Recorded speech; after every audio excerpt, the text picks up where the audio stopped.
Order, please rise for Mayor Michael Fougere.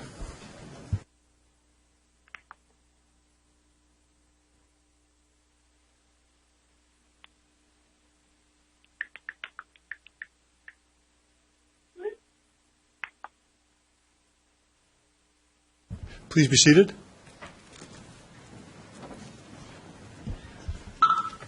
Good evening, everyone, and welcome to a continuation of our budget discussion of last Monday.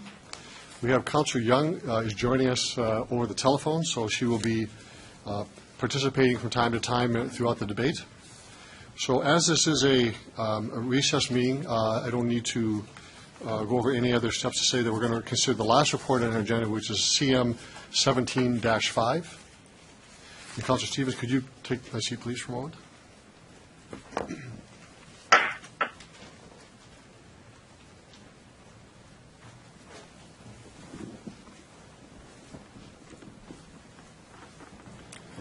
Thank you, Mr. Deputy Mayor. I'd like to begin by moving concurrence in report CM 17-5, which is the 2017 amended general operating budget. If I have a second for that, please. Councillor Hawkins, thank you very much for that. I want to begin by thanking the administration for the work they've done over the past couple of weeks in putting together a budget that opens up our 2017 budget that's already been approved.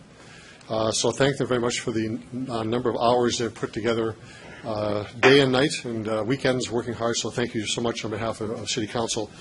And I also want to thank the Regina Police Service, many of whom are in the audience tonight, to thank them for participating in this as well. They have provided $1 million to help us find that gap that we found ourselves in from the province. And thank you to Chief Gray and his staff for the great work they've done to get us where we need to go. I also acknowledge our library board is also here as well. So we're really here for one reason only, and I think we know why that's here, and that's really some unexpected changes, I'll call them unilateral changes, that affected municipalities right across the province and hit Regina, I think, fairly hard. So I would say over the past couple of weeks we have determined what the definition of transformational change is, and this is, in one level anyway, is a download to local municipalities. And that's part of the budget balancing the province is doing on the shoulders of those at the local level. But the government says that we should actually acknowledge some of the positives, and I want to do that tonight. But then I want to get into what we've got to do tonight too. So we should acknowledge that revenue sharing has been positive for the city and this province. It's probably the best transfer of monies over time than any other province in Canada. So I do want to acknowledge that. Infrastructure projects like the bypass, other investments that we've had, participation in the stadium, have all been great deals for us.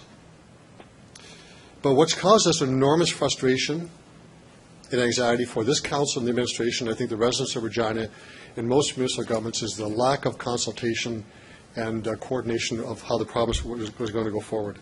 They didn't collaborate with us. They didn't talk to us about changes. And we know, again, what grants in lieu have done, an unfair and uneven reduction of transfers to municipalities, again, with no notice. And it didn't have to be that way. And that's the part I think that's frustrating. They could have easily come to us months ahead and said, we are looking at these areas. What do you think? Can we work together to find a solution? Because I think there's a lot of goodwill that could have been tapped by the government, but was not tapped. It was simply, here's the change we're going to make, and now they're introducing legislation to eliminate grants and lieu. We know them. We don't know what that's going to be in the future, but that is a problem. So it's important to understand that we would want to help the province if they ask us to help. But not doing that has caused us an enormous anxiety, $11 million hole we've got to fill with no consultation. So many other members of council are going to say lots of things tonight, including myself, later on about how we feel this is going forward. But it's our responsibility as council to focus on how we bridge that gap. How do we fill that hole that's been put forward? Residents of Regina expect us to do the right thing, however hard it's going to be, is to amend our budget. And it's the first time in the history of the city we've actually had to do a budget redo, and that is significant. They're looking at us for leadership, and I know we'll do that tonight. I know members of council all have the same view in mind, to balance the needs of the community with our capacity and given the short time frame, how we go forward from here. So they expect us to do that, but certainly I'll say this, and I do have a motion in just a moment here, that we have significant uncertainties coming in 2018.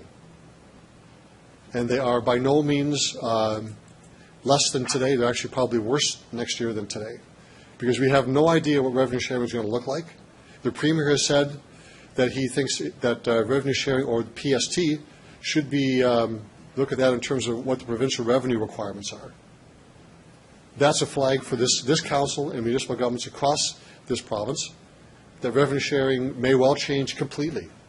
Not just the formula, not just how it's divided, but the whole concept of revenue sharing could be there as well. And grants in lieu, while they are changing because of legislation to remove them, the minister talks about grants in lieu being attached to property taxes they would otherwise have paid. And that may be good, but we don't know that yet either. So these are some unknowns that have happened. So, Mr. Deputy Mayor, I'm going to move a motion here that tries to begin the discussion on where we go forward on our budget. And I want to thank a lot of the delegations that came out last week that spoke about the passion they had for their own area, but also gave us voices on how they felt about where we should go forward in the future. So I want to direct members to Appendix A of this report. And I would like to remove, the motion would be to remove the following from the list of programs and service reductions. The first one is Playscapes program. That elimination would be taken off for discussion. That's $125,500. The conventional transit statutory holiday services elimination, that's $68,300. The Leslie Lawn Bowling Greens closure, $65,300. And the Regent Park Golf Course closure, it's $36,000. If I could have a seconder for that, please. I'll second that. Councillor Bryce, thank you for that. So these are reductions that were taken off the table. They'll no longer be considered as part of the 2017 budget. And the only thing I would say, these are all self-explanatory except one. Say that we continue with the Playscapes program. We continue with statutory holiday for bus service. That we continue to provide resources for the Leslie Lawn Bowling Greens, and that we also continue on with the Regent Park golf. We don't close that. But with respect to the Leslie Lawn Bowling Greens, I suggest that we entertain discussion fairly quickly with those who participate, the club that runs it, so how we can work together so they can begin to take more control and ownership of that. That would be, the request is not in the motion, but certainly I think as part of our discussion that we had last week, that we want them to step up and take control of that on behalf of the City of Regina. So that is the motion before Mr. Chair. I'd ask you to switch seats again, if you don't mind.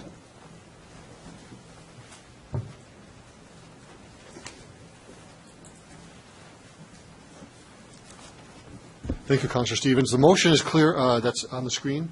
Is there any debate on this motion? Councillor Stevens. Thank you, Your Worship. I'd just like to say thank you very much for bringing this forward. I certainly support this, and I'll be voting in favor of this amendment to our Budget 2.0 process. I think the Playscapes program, if you examine its usage and the uptake with the community, it's self-explanatory. This is an incredible public service and needs to be maintained. The statutory holiday service as well. This is something that many people in our community rely on. We heard from a very vigorous lawn bowling community long before this had actually seen council floor, and I really am pleased to see the type of support we've seen for this important public service. But I think recognizing also that we need to maintain these type of recreational civic services. So I certainly will be supporting this amendment. Thank you. Thank you for that. Other speakers? Councillor Bryce. Thank you. I'm going to speak in favor of this motion as well. I think that we need to do public consultation before we make big changes like this. So I'm glad to see this come forward, because I think these are things that our community needs and enjoys, and I think it's important for us to keep them. Thank you. Thank you, Councillor Bryce. Other speakers to Councillor Flagel. Thanks. I support these as well, but what I want to know is, by doing this and only bringing back these four, what happens to the others on the list, and are they still available to be added at a later date in this meeting? Procedurally, Councillor Flagel, we're only saying that these four are removed from the list. Everything else, as It sits now, is actually on the list because we moved concurrence in the report as written. So there's other opportunities to make other changes in the future. Okay, that's what I wanted, but I do agree with a couple of them for sure. 'Cause, I've been fighting this fight with the lawn bowling for years, and I think the delegations came forward the other night, a week ago, and I saw a couple of eyebrows raised by my colleagues as to the impact that it has on a local scene. There's 1,500 kids.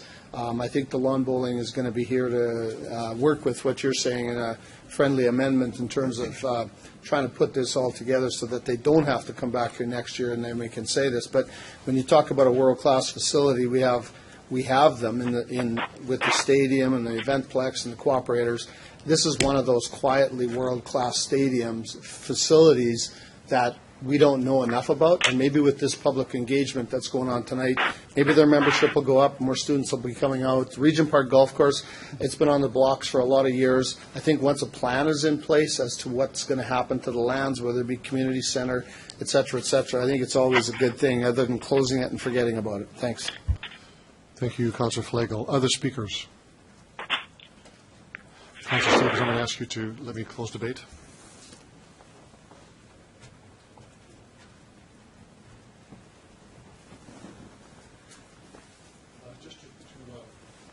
To close debate, Mr. Deputy Mayor, I want to thank the delegations who were here last week, in particular the lawn bowling. They gave a great example of lobbying and making their voice heard in a respectful way that was very persuasive. And I want them to know that they did a great job, so thank you for what you said. And you'll see a vote in just a moment of where this goes from here, but I'm assuming that Council will support this. You know, it's very difficult in this budget year, not just for lawn bowling, but everyone else. We look at playscapes or any other service that we provide, that once you try to take it away, people get upset about that, and we understand that. This is a very difficult time for us. Not looking for sympathy as much as understand that the process we're going through is very difficult. And to stress the point once again, it didn't have to be this way. We could have done it another way that was respectful for municipalities to deal with what is a provincial issue on the deficit. And we'll get to in that a bit later. I'll be speaking in particular about the use of reserves and how that's causing a fair amount of anxiety within this council and with this community. But I hope that members of council will support this motion. Thank you.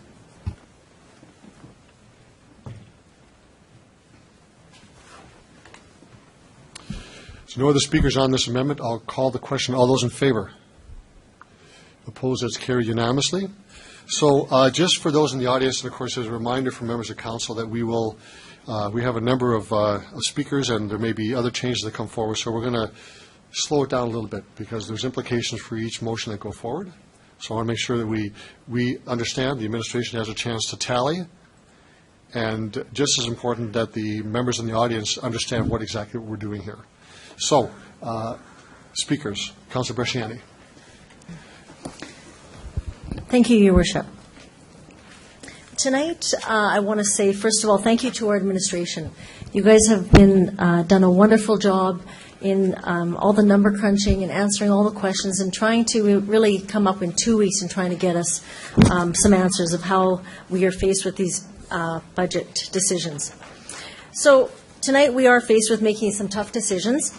I stand before you as Councillor for Ward 4, and after listening to my residents, I cannot support this budget tonight. I've heard loud and clear from the residents of Ward 4. They understand that we are in a tough situation, and they are not happy with how the province has downloaded this $10.8 million, decreasing the funding without consultation and a realistic plan. Saying that, my residents expect better from us. The provincial budget has impacted everyone, including our most vulnerable, low-income families, seniors, and people with disabilities. These are the at-risk people with the smallest voice. The budget is also asking individuals to take a pay freeze, rollbacks, and possibly even layoffs. If we increase our mill rate too high, these people will be most affected. I've received many emails and phone calls from residents all over Regina, as many of my fellow councillors have as well. I will share one tonight. The individual says, how can you support a tax increase in Regina? There are a lot of people who are renters and are either working for minimum wage, social assistance, or on fixed income. With a tax increase, the city will force landlords to increase their rents, which will force people to move to smaller towns, a different city, or out of province. I support a family of 3, and with my wage, I'm barely scraping by. These tax increases are killing Regina. We are being punished because of the government's decisions. Don't punish us. I can't afford to be shelling out any more rent. Please hear us. So it was approximately 2 weeks ago, we as council spoke here in front of all the delegations and the media and the people of Regina. We made bold statements about how disappointed we were in the provincial government. With the downloading and with no consultation, tonight, if we're going to talk the talk, we need to walk the walk. We need to be the leaders and step up. I know it's difficult, but I think tonight we need to find a balanced approach for the best solution for the city of Regina and its residents. This budget before us tonight does not take a balanced approach. It's weighted too much on property tax increases, fee increases, and program cuts. We need to find efficiencies and cost savings. I understand this budget is a tough one, and next year's it's going to be even tougher. I also know that we are in the progress of doing a core services review with the emphasis of finding cost savings and efficiencies, and we should let this process work. I believe we should treat this year as a transition year and use some of the surplus to offset our proposed mill rate increase. This will allow us to start planning for next year so that we can find the most effective efficiencies and develop a long-term financial plan. This will also give us time to consult with our partners, staff, and community groups. We have to remember there is only one taxpayer. So tonight, a 2.5 mill rate increase is recommended. Adding with the already passed 3.99 mill rate, increase totals a 6.49% increase to the residents of Regina. This would be the highest mill rate in over a decade, at a time when our economy is struggling. I've heard loud and clear from many residents, don't solve the problem on the back of the taxpayer. They want a balanced approach which is fair for everyone. This means looking for efficiencies and cost savings. It means using our surplus and, yes, even a tax increase. My recommendation is that we use the $3 million surplus from the 2016 budget to offset any shortfall in our 2017 budget before we consider a mill rate increase. If we do go with a mill rate increase, that it be capped at 1.5. If my math is correct, that will give us approximately $6.1 million, which will allow us to cover the proposed 2.5 mill rate increase and still have up to $900,000 to cover the proposed service cuts. Councilor Shannon, is that a motion you're putting forward? Right now I am. You got her. If there is still shortfalls in the budget, they are to be covered through other cost savings or reserves. So, Your Worship, tonight I would like to make the following motion. That we use the $3 million surplus or reserves, 2016 surplus reserves, to offset any shortfall in our 2017 budget before we consider any mill rate increase. And if we are going to increase the mill rate, that will be capped at 1.5%. I've indicated again that we'll have the $900,000. So. Okay. Is there a seconder for this motion? Councilor Fundera. Speakers to the motion. To the amendment. Councilor Fundera. Thank you, Worship. To you, I second the motion because I do believe that 1.5 should be the mill rate. And I'm hearing the same thing in my area. I've spoken with a lot of fixed income residents, low income, families that can't afford even a small increase. I understand that the stresses are hard. I mean, even for myself, I'm a dad. I raise a family. These challenges are in my house as well. I'm not immune to it.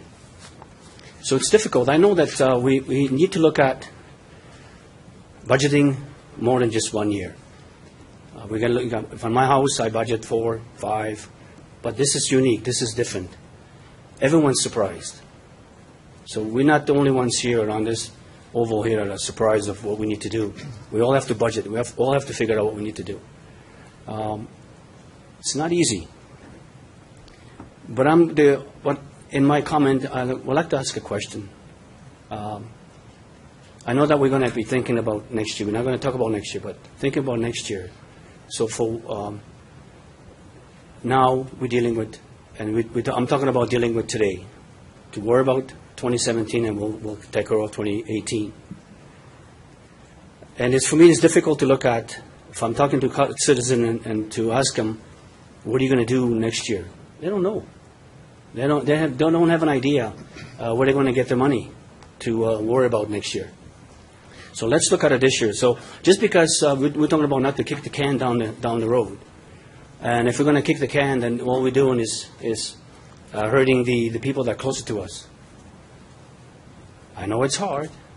We have to make sure that the trucks go on the road, and trees have to be watered, and all the other things have to work, and we can't all work for free. Maybe that's what we should do for a year, work for free. So 1.5, I will be supporting that, unless I hear something different. So as I go forward, and I'm thinking as I sit here, it's a challenging thing to do. We can go to reserves, but they were telling me that the reserves are for other things. Surplus is here. Let's use it. I mean, if we can recover, then recover. I don't know, maybe government will change next year. They might wake up and do something different. We don't know. So the reason I'm standing up here and I spoke to the residents, could have been 100 or 200 of them, but they're specifically saying we can probably handle 1.5. So that's my to the motion. My vote would be for 1.5. Thank you, Worship. Thank you, Councillor Fundera. Councillor Bryce? Thank you. I have concerns with using reserve or surplus for things that are not one-time items. And I know that previous years that we've talked about using surplus or reserve for specifically one-time items rather than ongoing items, because it puts us in a position next year where we actually have to start with a negative rather than a positive or a baseline. This is kicking the can down the road. This means we have to come up with this money next year as well. Yes, we don't know what's going to happen next year, but I don't want to be in a position next year where we're starting from a negative. So maybe I just start by asking the administration a question. Is what I'm saying true? Is this going to start us next year a little further back? We're going to have to find this cost before we go forward with anything else? Mr. City Manager? Your Worship and members of City Council, I guess the first thing just to clarify is because we're in 2017, any surplus funds that we had at the end of 2016 have actually been transferred to reserve. So yes, they're surplus, but we would be actually withdrawing from the reserve. The second point to Councillor Bryce's question is, yes, anytime we use reserve funds to pay for ongoing costs, basically what we are just then postponing and moving that issue forward to another year where we actually do need to find that funding. So you're exactly right. If we draw from the reserve to fund ongoing costs, then definitely next year we do start in a deficit position. So for that reason, I'm not willing to use reserves. This isn't one-time costs. These are ongoing costs that we have in front of us today. So I'm not willing to use reserves for that. I am in the same position as many councillors. I talk constantly at budget time about those who are on fixed budgets, those that are renters, and I worry about people increasing their rents. People don't have extra money sitting around to increase taxes either. And I hate being in this position tonight because of the provincial government cuts that we're in. So I don't want to download this again onto us and start next year with guaranteeing that we have to actually start with looking at a tax increase even before we do anything. So I'm not in favor of using reserves for this. Thank you, Councillor Bryce. Councillor Massanelli. Through your chair. I also am not in favor of using our reserves in this manner. I can agree that the surplus, although it's been put towards reserves, originally was a surplus. This is a lot of burden on the taxpayers, and I can agree on that point that some of that surplus wouldn't be a surplus if we were addressing this as a first-round budget. But that's not the case we've been put in by the province. I see a lot of residents having service shortfalls in our city. They do want a better quality of life. Along with the amendments we've already passed tonight, By the plan I see forward, there is about a $4.3 million draw on our reserves, and that's just passing the ball up forward to next year. And that's not really a fix for anything. And to accept all the cuts proposed tonight, a lot of that money will be misspent. When I see $600,000 cut off of asphalt maintenance for a project net total of 11 kilometers, dropping it down to 5 to 6 kilometers, a 10% reduction equals a 30 to 40% net loss in results. I don't think that's well-spent money on the taxpayers. So cuts like that I am not in favor of as well. So I hope to see what we come up with here tonight, but I don't think I'll be supporting this motion. Thank you, Councillor Masson. Councillor Flagel. Thanks. Just lost my button. No, I'm having issue with this because we have a list in front of us that's probably 25, 30 deep of services that the city has been working for and working to get and consistently been doing, and I don't want to start cutting back on things that people have been asking us to do because of another thing. Talking to people around, they're willing to pay a little bit extra. The 1.5 is a light, and according to what administration says, we can't kick the can forward. Well, we already got about $5.7 million can that's gone forward by the provincial government, and by us not jumping on this tonight and taking advantage, and unfortunately, I'm sorry, we have to raise taxes, and if we go to a higher rate, which is even more than that's been here, and the original motion of 2.5, that's, in my books, it's still not enough because we have a ton of services that need to be looked at. We can't kick the can. If we don't do something strong tonight, it's going to reflect on us next year, and we could be looking at a 12% increase next year in taxes. I mean, if we don't do this properly tonight in total. So, I mean, if we look at it, if we're to get a shortfall ourselves today, compound this whole situation over, $5.7 million that we know of today could be more with a compounding interest, if you think about it from an investment point of view. So think about that, and I can't support this because what I would like to see is this whole list just put away and deal with it over the next 6 months, come back and say, hey, we've found this, we can, we've had 2 weeks to deal with, the administration has 2 weeks to deal with $1.6 million in cuts, and I don't want to go through the list, but this is a little bit lean on my part for where I think I'm going to go with it further down the road. Thanks. Thank you, Councillor Flagel. Councillor Hawkins. Thank you, Your Worship. If we use our reserves tonight, we rob Regina's future. The reserves, as we've said in this council, are for 5 things. First of all, they're to make sure that when infrastructure opportunities come along, we're in a position to take advantage of those opportunities. Secondly, reserves enable us to deal with emergencies like excessive snow years, like flood years. They're a kind of insurance fund. Thirdly, we can't in law run a deficit in our operational budget. That requires us to have some kind of shock absorber. The reserves are those shock absorbers that enable us to keep our operational budget balanced as required by law. Fourthly, the reserves buttress our credit rating. The city has an excellent credit rating. One of the reasons it has an excellent credit rating is we manage our finances prudently, and the reserves are a critical part of that. And finally, as has been pointed out, reserves would only be a one-time solution to a deficit hole that will continue year after year. In other words, if we use reserves this year and the next year, what do we do the year after that? The reason the province got into the difficulty they got into was that they didn't set up reserves in good times when resources were high. The city shouldn't make that kind of mistake. We should protect our reserves. And it's also of note that in the last provincial government, perhaps having learned from the past, the government itself set aside, the provincial government set aside a $300 million reserve itself. So nobody should ask us to budget in an imprudent manner to satisfy a download that was placed upon us.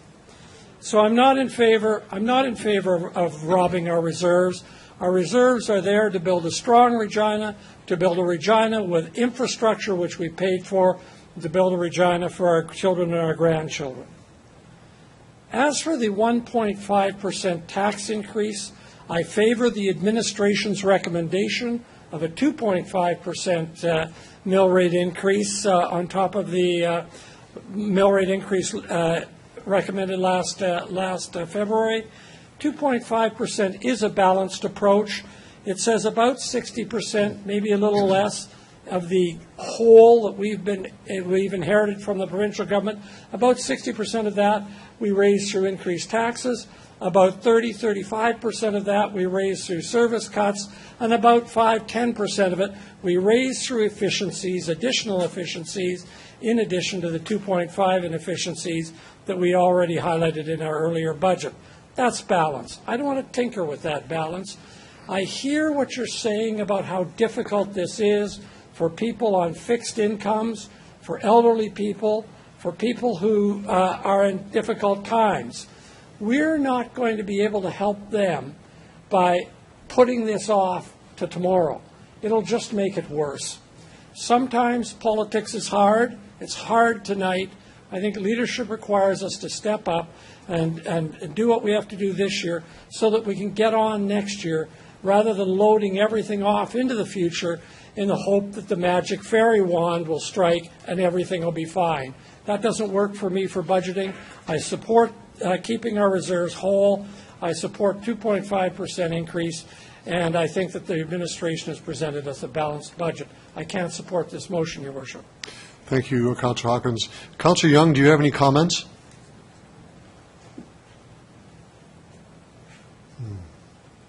Councillor Young?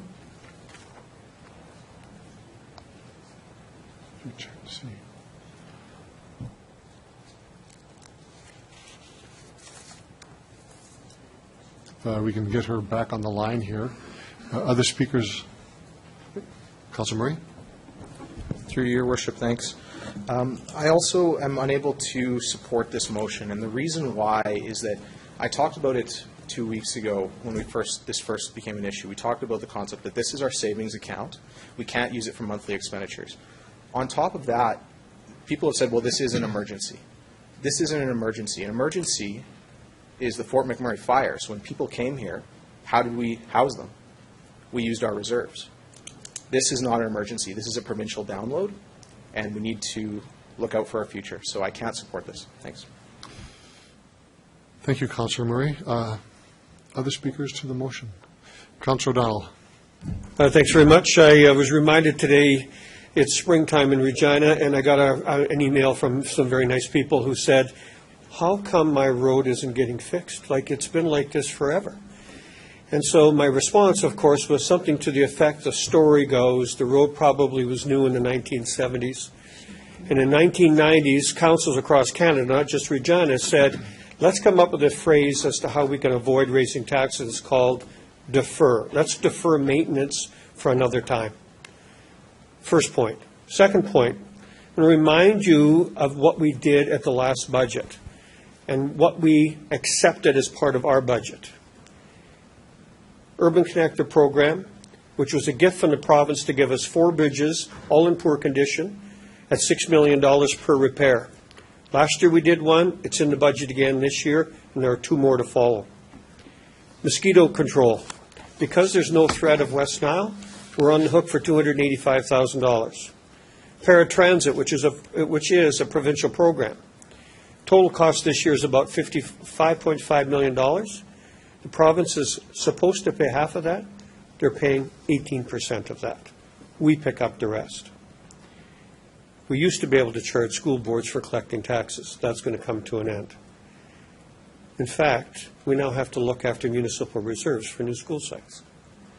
We run a regional landfill. Other communities in the province are being said, please close your landfill. I know you can't afford it.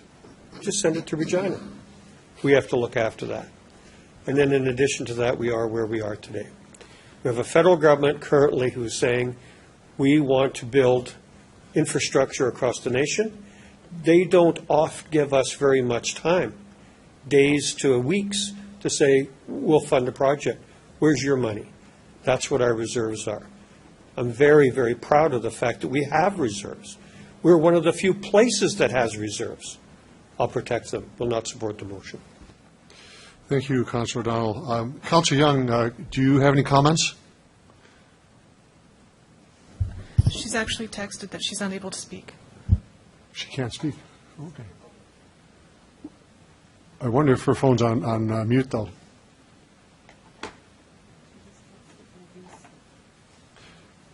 So while we're waiting for that technical difficulty to be ironed out, Councillor Stevens.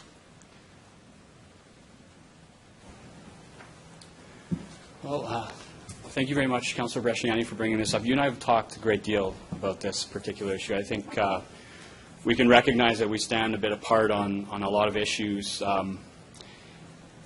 particularly when it comes to taxation. I appreciate you bringing this forward. So I actually wanted to speak to some of the issues that you raised in support of this. And I'm actually quite struck on, I'm divided on where we should go here. I understand the concerns of financial arguments for not using the reserves.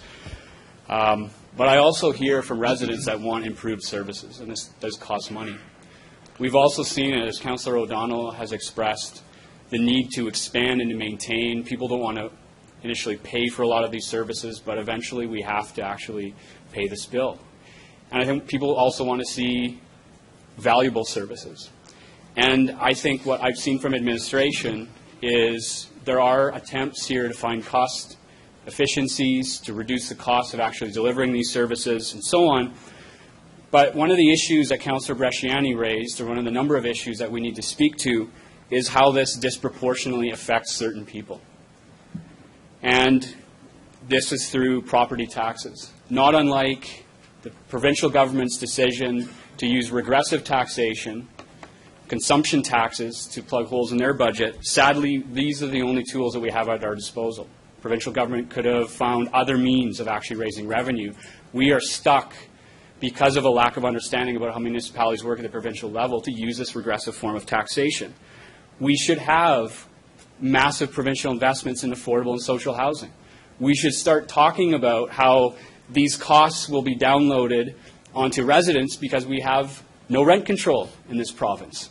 We actually need to talk about these bigger issues. Sadly, we have limited courses of action at our disposal. We need to talk about this. We need to talk about the need for living wages in our community so people earn more to be able to pay this amount, to pay rent, to pay mortgages, and so on.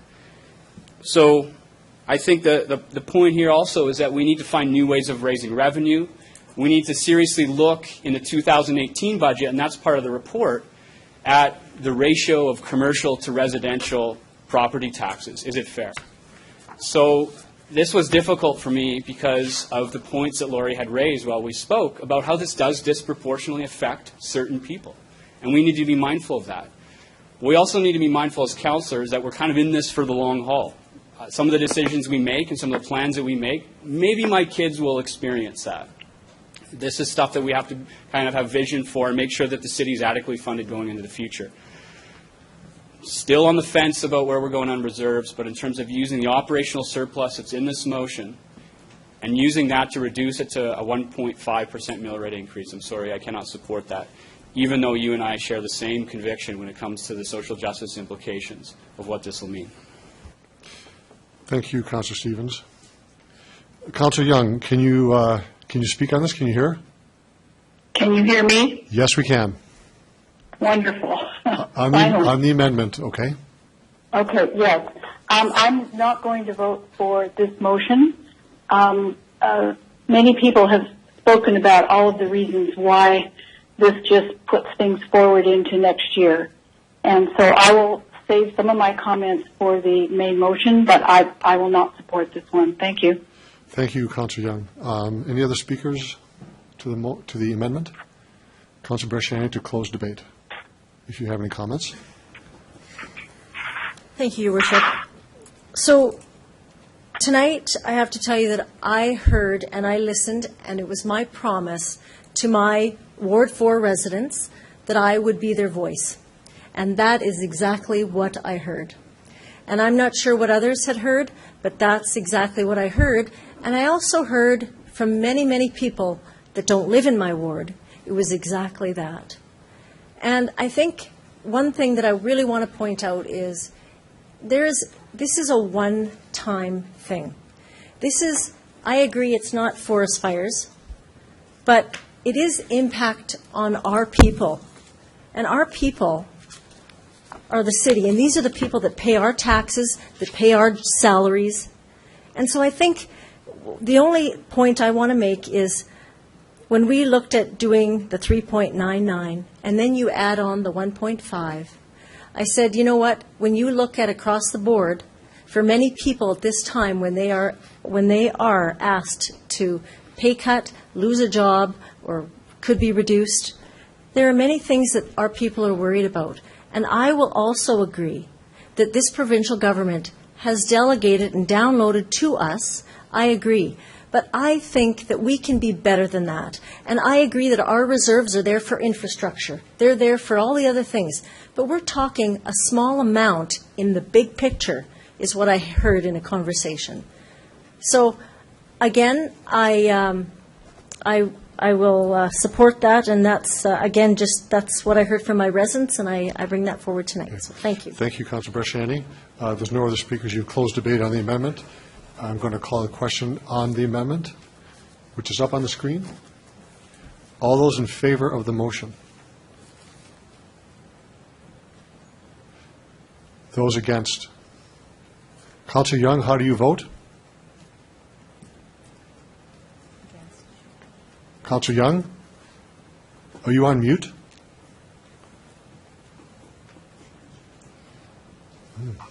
I vote no. You vote no. Okay, thank you very much for that. The amendment is defeated. We'll move on to other speakers, to the main motion. Councilor O'Donnell. Just a suggestion, if she's listening to it on the pad, it might be a time delay. That's just... She had unmute before, though, apparently. Okay, she just has unmute. So. Councilor O'Donnell, you have the floor. Thanks very much. One of the things that we're probably more or less going to talk about tonight, or the reason why we're here, is grants in lieu, and I think a lot of people have actually understood what it is. If I could add one notion to it, I want you to think of where the IMAX theater is now in Regina, or the Science Center. That was the power plant in the city of Regina. And there was a number of power plants in the province, give or take 109 of them. And what happened was, back in the 1950s, SAS Power came and said, we'd like to buy all of these and have a single source. So when we don't get grants in lieu, it's directly related to the fact that we don't have a power source anymore that would still be generating revenue to us. Made me wonder a little bit about the federal government. So I did a little research, and I have a document in front of me from Public Services and Procurement Canada. I'd like to just read a couple of things, if I could. Why does the Government of Canada make payments in lieu of property taxes, is the question. The Government of Canada, by the way, we cannot charge the Government of Canada or the Province of Saskatchewan property taxes. That's in legislation. The Government of Canada makes payments in lieu of taxes. Oh, I added a word there. Payments in lieu of taxes to recognize the services it receives from municipal governments and to pay its share of the cost to municipalities where federal property is located. A little bit down the list, PILT is an acronym for Payment in Lieu. It used to be called Grants in Lieu, which had been authorized under the Municipal Act of 1980. After discussions with the Federation of Canadian Municipalities, they came to this conclusion, and I quote, using payments rather than grants put the emphasis on the government's responsibility as a property owner to share in the cost of local government, rather than its generosity in making a payment, which they are not legally obliged to make. I think that's an important connotation. If I could ask the clerk to put up my motion on the letter, please. I'll read this as soon as she has it up in front so you can see that as well. Thanks very much. So I would like to move a letter be included in the 2017 tax notices that provides the following information. The City of Regina is the agent for all property tax collection within its municipal boundaries. Tax collection done on behalf of the Regina Public Library is redirected to the Library Board. Education tax collection for 2017 will be redirected to either the public or separate school boards, as has been the case since the adoption of the Cities Act. Beginning in 2018, education tax collection will be redirected to the province of Saskatchewan for disbursement to the school boards. Beginning in 2018, the City of Regina will provide education tax collection service for the province of Saskatchewan without a fee.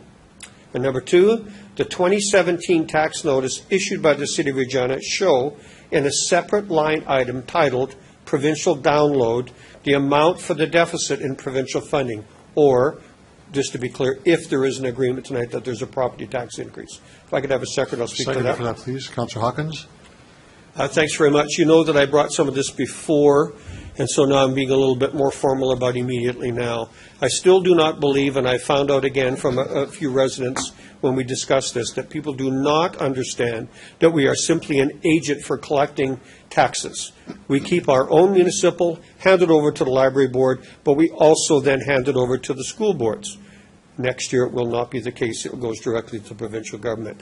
I ask you to support this for clarity and education for our residents, please. To the amendment, speakers to the amendment, please. Councillor Bryce. Thank you. I just have a question to the administration. I kind of know the answer already, but to point E there about not being able to collect a fee, what is the current fee that we're able to collect and now cannot collect after this? Mr. City Manager. Your Worship and members of City Council, we currently are able to charge an admin fee of $2 million. In 2018, we'll no longer have that ability. So it's actually going to cost the taxpayers of Regina money to collect provincial taxes. Mr. Holden. Through you, Your Worship, the administrative cost to collect the taxes, which will be on behalf of the ministry, will be borne by the taxpayer. Thank you. I just wanted to make that clear. Thank you. Thank you, Councillor Bryce. Other speakers to the amendment?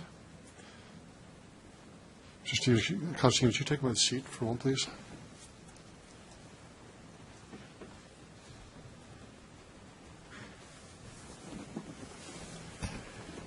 I support the amendment wholeheartedly. But I don't want to wordsmith the letter in any means, but I want to make it clear what I'd like to see in terms of the bill itself that goes to residences. The letter can be there. I support that 100%. But the bill itself, that it indicates the actual amount being paid for education taxes, for library, and for municipal services, they'd be color-coded in some way to distinguish them. So we don't look at one number and they say, well, does that mean all this is education, part of this is library? So I know I don't want to get too far in the weeds here, but we have to make a distinction on the bill itself that there is 3 different authorities that are being taxed or they're being billed for. City of Regina, library, and then, of course, education. But I want that distinguished. Is that possible to do it? Through you, Mr. Chair, that's detailed on our current bills in terms of having a provincial education tax, a library tax, and then, of course, a municipal tax. So those are highlighted on the bill, but we'll make sure that they're clear so that residents understand that we're just the agent for the collection of the other 2 taxes. The link I'm trying to make here is that the letter will say one thing, and it should be linked to the bill. So the bill would show, in this case, for the education portion, it's highlighted differently from the other taxes that are on there. The final point I'd like to make is, I don't want to wordsmith the motion, but I would prefer to have something different than provincial download.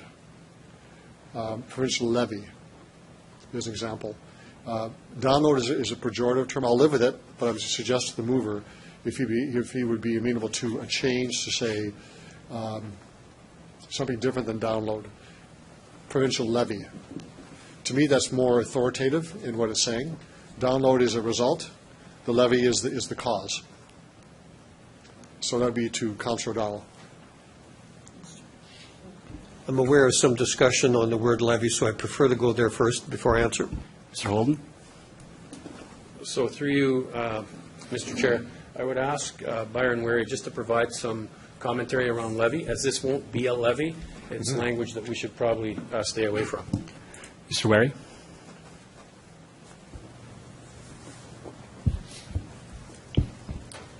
Mr. Chair, the city manager is correct. There's fairly distinct language in terms of levy, tax, download.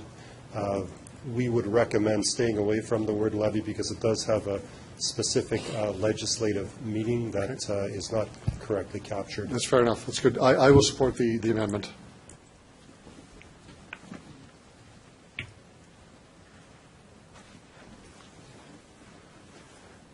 Councillor Flagel.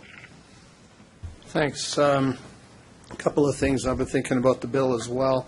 Are we allowed, first of all, I know we've got it separated as best we can we cut that piece of paper in half and have 2 5.5 by 8.5s, one that says City of Regina, one that says Library, total, separate page, provincial tax, total, send the check to provincial government, send the check to City of Regina. Can that be done? Are we allowed to do that under the legislation? Ms. Harlack? Through you, Your Worship, we will be bringing a report forward to Council in Q2. We won't be able to do that at this point in time just because of our timelines being so short, but we are going to bring a report to Council on what it would look like to have separate tax bills and all of the ramifications with respect to that. So Council can have a fulsome discussion, and it's going to be by the end of Q2. Thank you. Is it also something to look at? Is it cost effective, or can we do it to have 2 separate envelopes? Ms. Or does Harlack? it have to be in one? Through Your Worship, again, that'll all be part of the report that comes, and it will be for implementation for next year's tax notices. Okay. I like the download word, but if there's a soft spot in there for anybody, it's grants in lieu of shortfall from provincial government. Possibly that way it's there all the time, but it's just a thought to bring it forward to there. But I'm totally in favor of splitting that total out of there in two. You have to. We all get things in the paper, and it's one piece of paper, City of Regina. It doesn't matter how we lay it out. We could lay it out 100 different ways, and it's still going to say City of Regina. I got to pay $4,000 or $3,000 or whatever the number is. So if we can differentiate that, that's perfect. Thanks. Baby steps this year, Councillor Flagel, then the full meal deal next year. Okay, any other speakers to the amendment? Councillor Bresciani. Thank you, Your Worship. I'm also in support of this. I just want to ask administration, is there any extras? Are going to take any more, is it labor intensive to kind of break this down in different ways? Any extra cost in that way, or is it about the same? Mr. Holden? Through you, Your Worship, to adjust the bills for this year and provide a cover letter explaining what's been requested, it's about $7,500. Obviously, what Ms. Harlock talked about in terms of future, we'll detail the costs and the impacts of that in a future report.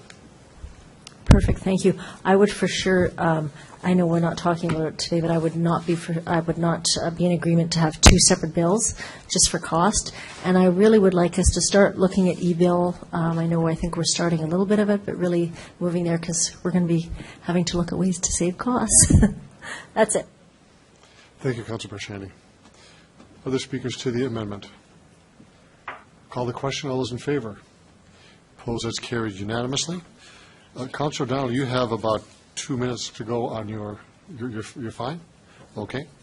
Other speakers to the main motion? To the main motion. Councillor, doesn't matter. Councillor Flagg, you had your hand up. No, go ahead. Okay. Okay. Thank you, Your Worship. I have a few questions for administration. One of the proposed cuts here is the summer sweep downtown elimination. Can you give me an estimated cost here and tell me the implications of what this cut will mean? Mr. Holden? So through Your Worship, what's being proposed for elimination is the second sweep in downtown Regina, and the cost of that is $130,000 each year. Thank you. Second question here. Another item set to be scrapped is collection depot program, leaf and yard waste, household hazardous waste, and tree cycle elimination.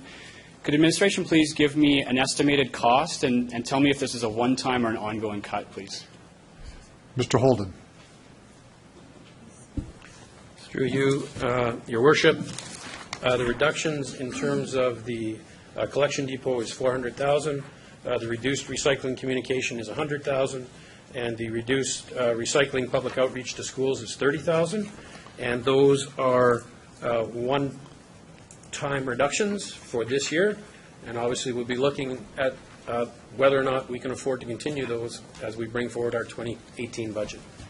And how will this affect our commitment to waste diversion, recycling, our commitment to the Blue Dot movement, environmentalism? Mr. Holden?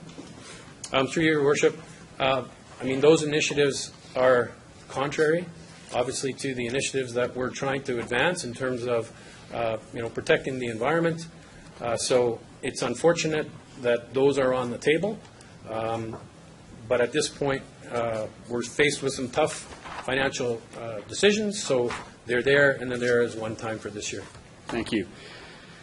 You might want to stand up and keep the mic on here. I got a couple of questions. There are two additional items here, and I'll lump them together: recycling communication reduction, and second, recycling public outreach to schools reduction.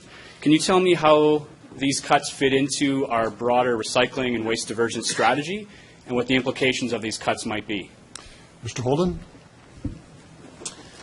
Through you, Your Worship, I think community members will be familiar with some of our marketing campaigns about recycle the right stuff. So we actually are doing quite a bit of communication activity, advertising, to make sure that people know what they should put in the blue bin and what they shouldn't put in the blue bin. This will reduce our ability to continue with those programs for the remainder of this year, and also, of course, the communications that we do with schools in terms of some of our staff that go out and talk to children about recycling and education, and then, of course, they take that message home. So it's definitely going to have an impact on our ability to continue to drive that messaging towards citizens.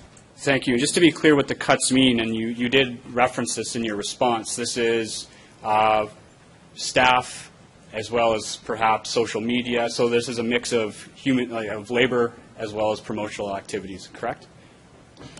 Mr. Holden? Through you, Your Worship, yes, it is. Thank you. I'd like to propose a motion, please. Yes, please. What rabbit am I going to pull out of the hat now? All right. Thank you very much.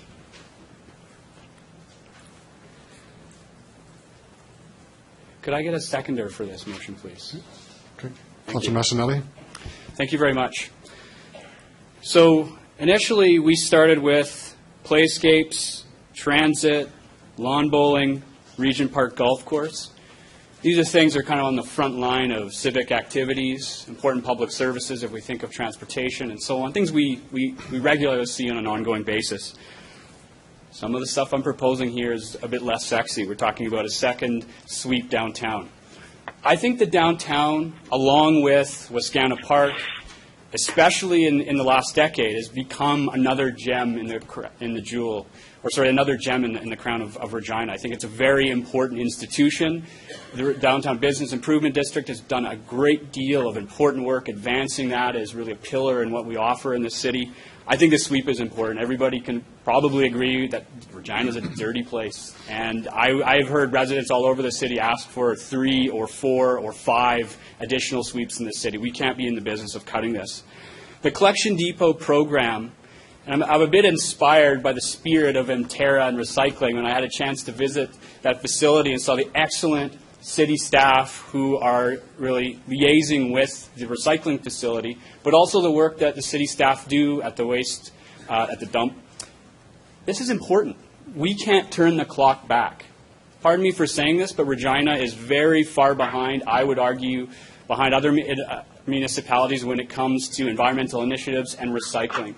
We can't afford to go backwards here, especially if our dump is going to be increasingly looked at and eyed by neighboring municipalities. In terms of communication in the school program, and I'll lump these two together, this was actually quite transformative for me as a kid. In the 1980s, learning about acid rain, about recycling, sadly took decades before many municipalities in Saskatchewan kind of caught on. I was a big part of harassing my parents to just entertain the notion of recycling. Children play a huge role in motivating this. There's a generational impact. And I say that with some sincerity. That outreach, after I talked with an excellent city staff person who's designated to work with Mterra, in many municipalities in Ontario, the education component is instrumental in advancing waste diversion programs. Instrumental.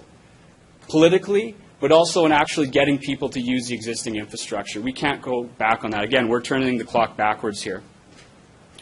This is why I'm asking for Council's support in removing these 4 items from the current list of cuts.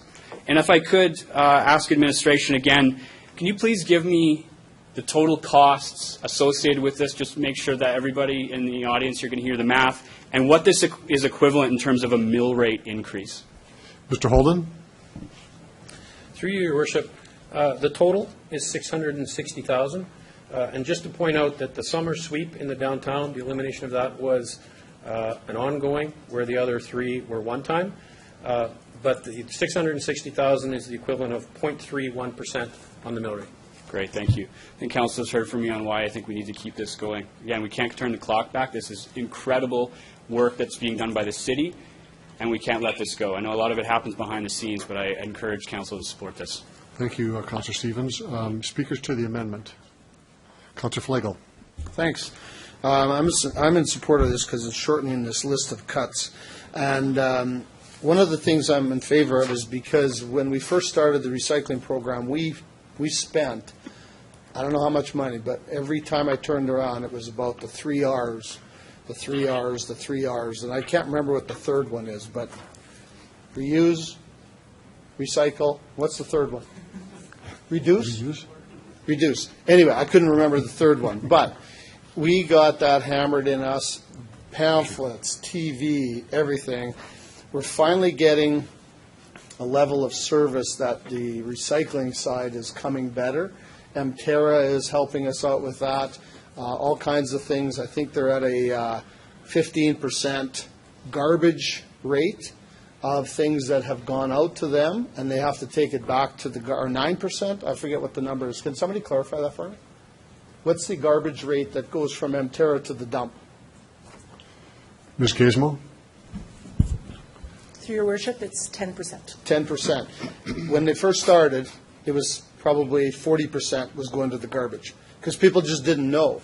And through programs of like recycling communication, et cetera, it changed that, which, if you think about it, probably saved us more than $100,000 in terms of, because every time something went to the dump, we paid Mterra back, or they paid us less. I can't remember who paid which. But anyway, the billing that we get is now 90% dollars to us as opposed to 60%. So whatever that number is, I'm sure it's well worth the $100,000 that we're spending. So the downtown sweep, I have to disagree with Councillor Stevens. Regina's not a dirty city, but in the springtime it's very dusty.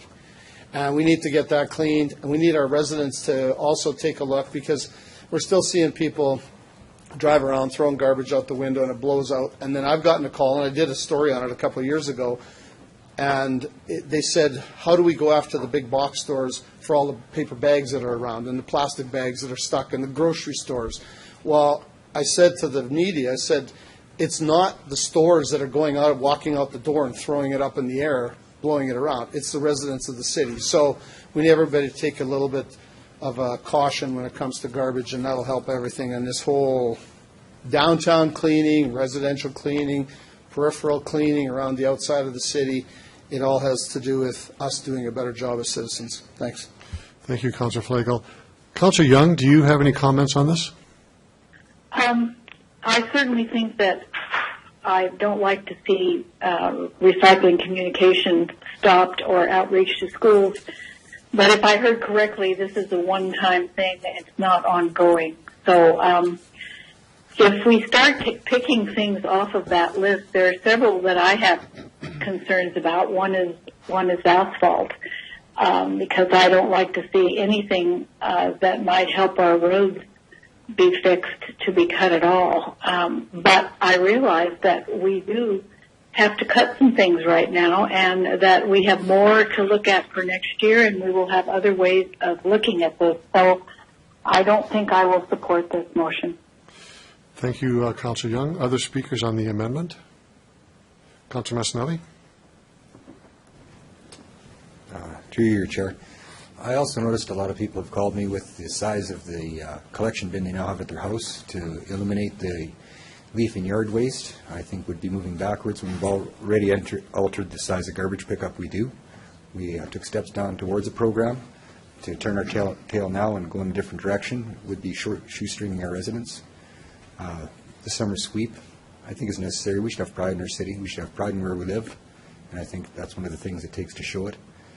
And, yeah, I'd have to agree. We could do a lot better as recyclers. A lot of residents have voiced that our recycling program isn't being very well taken in. I think that is part of a communication problem. And to ignore it just helps to build the problem we've been having already. So, once again, I'll be supporting this. Thank you, Councillor Massanelli. Councillor Hawkins. Thank you, Your Worship. Like Councillor Young, I'm a bit concerned that we'll upset the balance of the proposal before us if we start going down the list and picking off items one by one. All of the items listed here, as Councillor Stevens has mentioned, are important items. They all matter to me too. But the reality is we're here to make some hard decisions. And when I look at the things that can possibly be cut, even if reluctantly, these items fall into that category. Summer sweep, I think we can do without one summer sweep, without a summer sweep each year. Collection depot program, this is a program that's very valuable, but I think people will learn to dispose of these goods in other ways from the collection depot. And then the last two, recycling communication and public outreach to schools. This doesn't mean that communication about recycling will stop. The city can still issue press releases, which can be used to get its message out. The city still has a website, which can be used to get its message out. And as for the outreach to the schools, I have every confidence in the teachers in our school that they will continue to make the point about recycling. So these items are important, they hurt, but we're going to suffer some hurt tonight if we're going to get to the kind of reduction that the province has imposed upon us. For that reason, I don't want to upset the balance here. I don't want to get into picking and choosing down the list. I will not support this motion. Thank you, Councillor Hawkins. The next speaker on the list is Councillor Bershani. Thank you, Your Worship. I just have a couple questions for administration. So now, with recycling, could I ask, what is the, for communication, what do we spend right now, and how do we do it? Ms. Gizmo. Your Worship, I'm going to ask Ms. Legault to come up to help with some of the questions. She has some of the detailed information on the program. Thank you.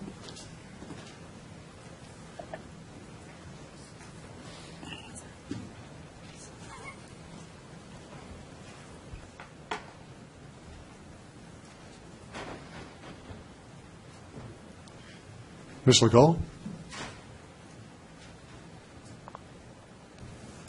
Through you, Your Worship, the $100,000 represents 50% of the communication budget for recycling. So it is spent on a number of initiatives, primarily the media buy for the program, as the city manager mentioned, Recycle the Right Stuff. It also is advertising for the collection depots.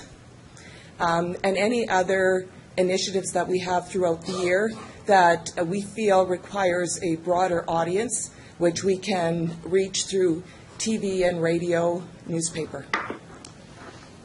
Thank you.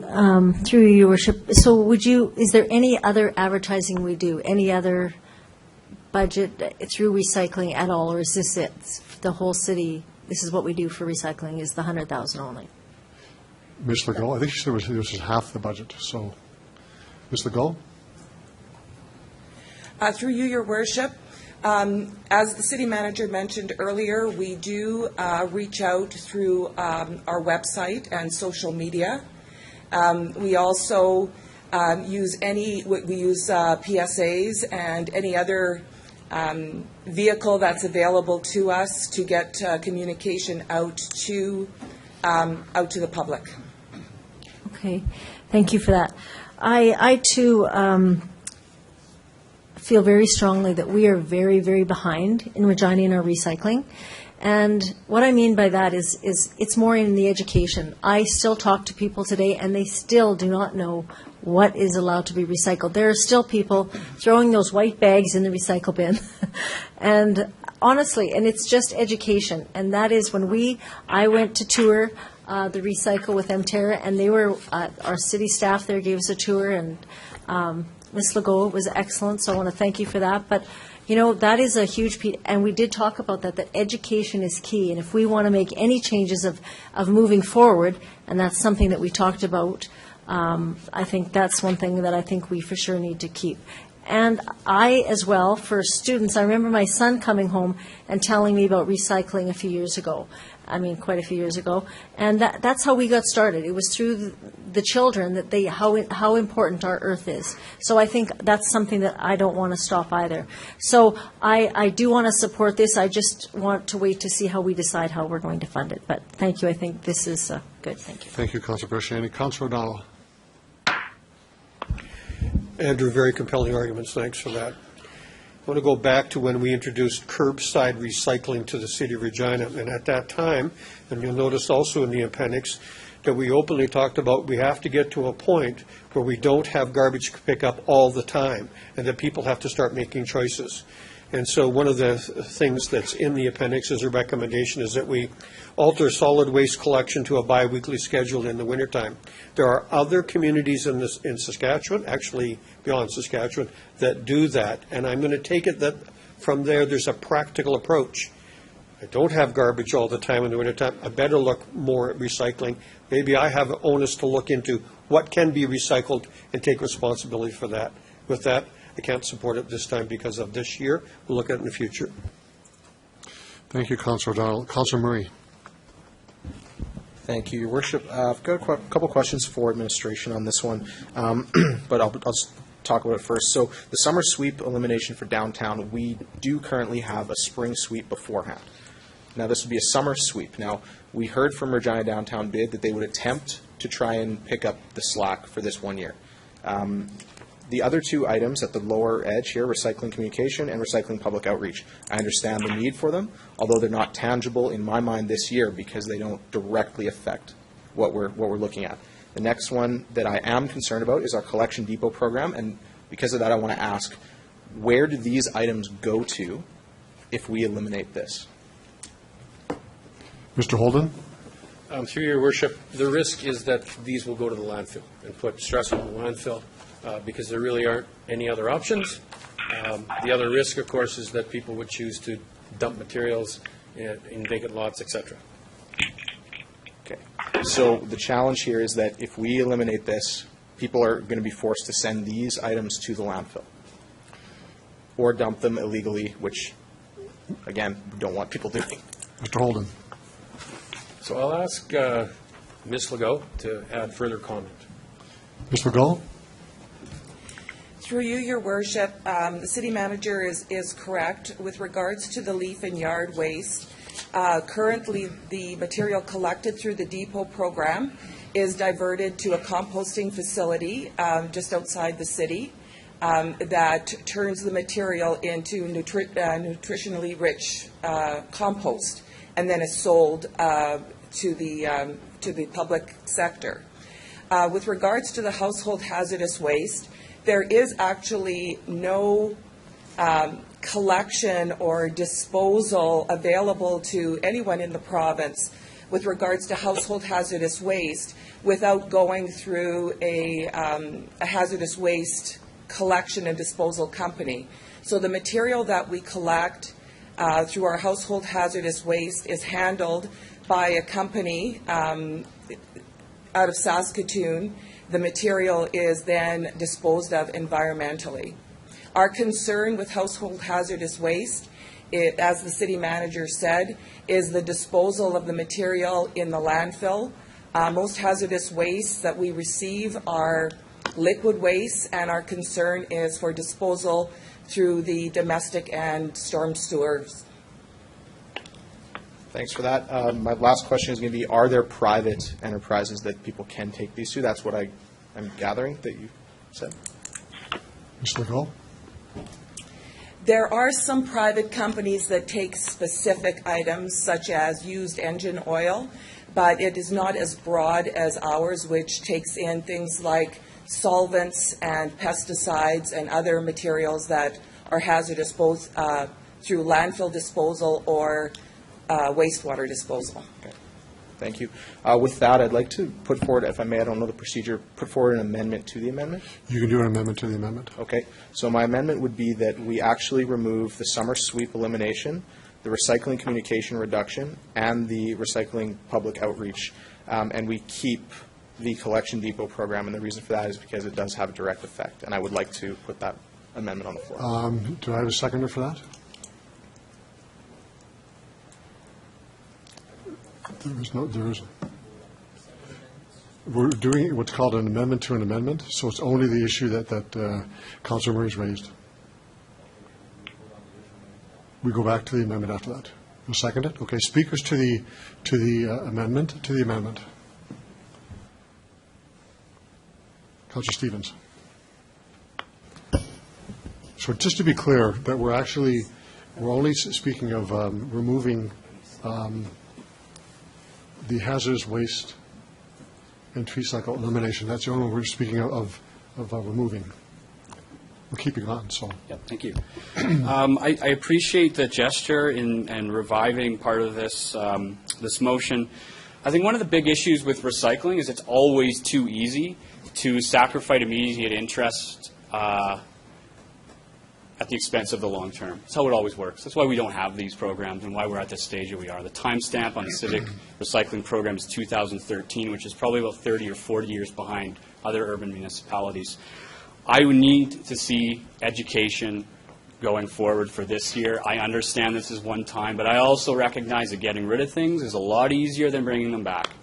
And education is actually one of the most instrumental components of advancing the environmental agenda and the policy. So I appreciate that the most immediate concern is sticking around in this amendment, but we need to have a longer-term vision, and we can't just be making immediate I don't want to break your train of thought, but this is on the amendment to the amendment. Fair enough, yeah. Only the one sliver, which we're speaking of here, which is the hazardous waste.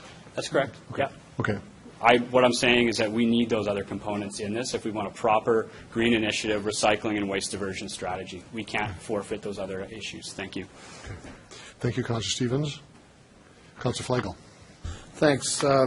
I can't support this either because I think they all need to be put in there because the first thing is I agree that when you look at where does this stuff go, we need to have a proper place, and without the proper education, people still won't realize that. I was at the home show about 3 weeks ago, and the City of Regina had a booth there, and they had the blue bin and the brown bin and a bag of garbage. And they asked people to pick out of the bag what goes where. What goes where. Some of the stuff was this. It was household hazard waste. Some of it was there. They couldn't put it in the proper bucket. 50% of the people got 50% of the stuff right. That's only 50%. We need to educate. We need to show them how do you deal with hazardous waste. Tree recycling wasn't in there, but household items, all of that stuff was in the bag, and they couldn't put it in the proper place. So where's it going to go if we don't have a proper program? It's going to go everywhere. Backyards. It's going to go in all different places. It's going to go in ditches. I mean, you're going to have kids walking out looking for bottles and grab a thing of solvent, et cetera, et cetera. So I think we need them all. Thanks. Thank you, Councilor Flagel. Other speakers to the amendment to the amendment. Councilor Hawkins. Thank you, Your Worship. I just want to point out that this is a one-time only. This gives the administration, gives the administration a chance to look at our overall disposal programs and come back here with a program as part of its core review, I presume, within the next year for the next budget. So this is not a permanent thing. This is a one-time only suspension of the collection depot program. Thank you, Councilor Hawkins. Councilor Massanelli. I supported splitting the amendments because I think there's a lot of diverse viewpoints here. I think there's a little bit more ease with the collection depot program, but I would like to say I agree with Councillor Flagel.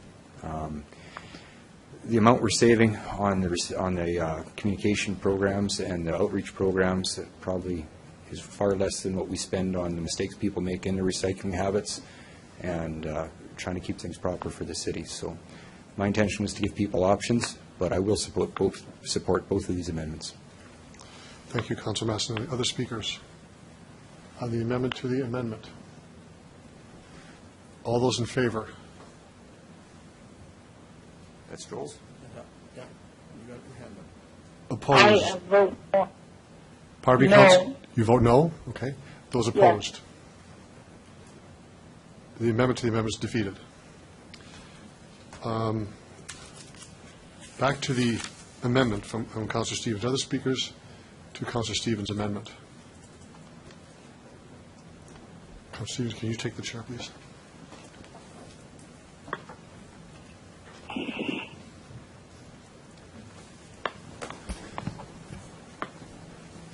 Very pleased to hear the discussion, eloquent comments and arguments, both pros and cons. For me, looking at this, I see this as a one-time reduction. And I want to go just quickly through a couple of these to talk about why I will not support the amendment, although I love the passion and concern about the environment, and everyone shares that concern, so I don't want to diminish those who may not support this to say they have a less of a concern for the environment than anyone else does. I think this is just trying to deal with a pragmatic issue today. For the summer sweep, we heard the downtown bid say they could do their part to take that over. They have the machine to do that. So for me, that's a good thing. With respect to the collection depot program, what we just spoke about in terms of the amendment to the amendment, this is for 1 year only. So I can live with that. With respect to the communication reduction and the outreach to schools, again, well, certainly for the communication reduction, we have our ways to communicate. That is free advertising by way of media releases. We drive people through our Facebook and other social media and our website. So if this was to be a more than 1 year, I would say absolutely not. But I would say, given as 1 year, I can live with that as well. It's same with the outreach to schools. The school boards can be asked to continue to provide information as well. They're a partner. We can ask them, given how we're feeling the pinch, we can ask them to please step up and use recycled material, and let them speak about that as well. So I'm not comfortable with peeling away different areas of this package that was put forward by the administration. So while it is difficult and there are painful decisions to be made, I will not support the amendment.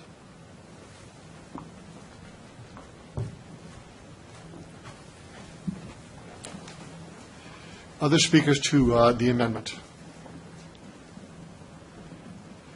I'll call the question. Do I need to close? Okay. You just got to get your hand up faster. Sorry. Councilor Brasciani. Thank you, Your Worship. So can we make another amendment? I'm sure I'm not clear. Can we make another amendment to this, or we can? Yes? No? You can do an amendment to the amendment. You can. Okay. So I would like to do an amendment to keep, if we can keep C and D to focus on our recycling. Seconder for that motion, please. I think we all understand that. Seconder for the motion? Okay. Councilor Massanelli, seconded. Speakers to the amendment to the amendment. I think it's pretty clear what you're asking for. I'll call the question on the amendment to the amendment. You want to speak? Point of order. I'm just wondering if we allow C and D, does that mean then we only have to vote on A and B in the main motion? No. Well, we'll see what happens first. Yeah. If it goes through. If it goes through, we would take those off the list. They'd be off the list. Yes, Okay, and then we'd only vote on A and B. They wouldn't be voted on in the package. Okay, thanks. On the amendment to the amendment. Do you want to speak to it? Okay. Councilor Stevens. Thank you. I'm enjoying this, actually. This is great. Sorry, I'm focused on work here, but I actually am enjoying this discussion. I'll go back to something I started with. The education component is critical. We mentioned press releases, social media, newspapers. I got a 5 and 3-year-old. I'm going to get in trouble for that. None of them read press releases. None of them. They don't read, they're not on Facebook, they have other lives, they're more interested in things. They're not going to read what people are imagining here as the main communication strategy. Education is pivotal here. We have no jurisdiction to tell a school board, a teacher, or any educator what to teach or not to teach. C and D are part of the package of our commitment in the immediate and long term to advance recycling and waste diversion as part of it. We're chiseling away at rounding errors in a massive budget, and we defeat the long-term interest. Now we have to come back to the table. When something's removed, we come back, and should we bring it in? Should we get rid of it? We can have a review of this. We need to keep this package together. It's instrumental. I'm going to be voting against this amendment. Okay. On the amendment to the amendment, any other speakers? All those in favor of the amendment to the amendment? Against? Councillor Young? I vote no. You vote no? I vote no. The amendment to the amendment is defeated. So we're back to the amendment by Councillor Stevens. Other speakers? Councillor Stevens, do you want to close debate on your... Thank you very much. I think this is the spirited discussion we need to have about environmentalism in our community, especially concerning the commitments we've made through policy, the OCP, and other initiatives. I agree with Councillor Hawkins that we have hard decisions to make, but there are also bad decisions, and I don't want to be making a bad decision here. In the end, administration has come forward with a solution to our financial issue in the short term, but this comes with a cost, as we've seen. And ultimately, the choice is ours. I know we're in a position now where we're accepting things, dismissing them for expedience. I wanted to see this entire list, like Councillor Flagle, removed, but that's not where we're at right now. I've mentioned pretty much everything I need to say about how important the education component is, and actually administration has spoken to how instrumental the waste diversion strategy is to save our waterways, to save our gutters, to save our ditches. This is where this stuff's going to end up. I think we have an obligation to make sure that we provide this type of recycling service. It's also a form of employment. I think people need to recognize that. We're chiseling away at employment on the front lines of offering civic services. It's not just the cost of a press release. It's people doing work on the front line of the city. And I think it's important that councillors maintain their commitment to our environmental policies, waste diversion, and support this motion. Thank you. Thank you, Councillor Stevens. You closed debate, so I'll ask the question. All those in favor of the amendment? Councillor Young? I vote no. Okay. All those against?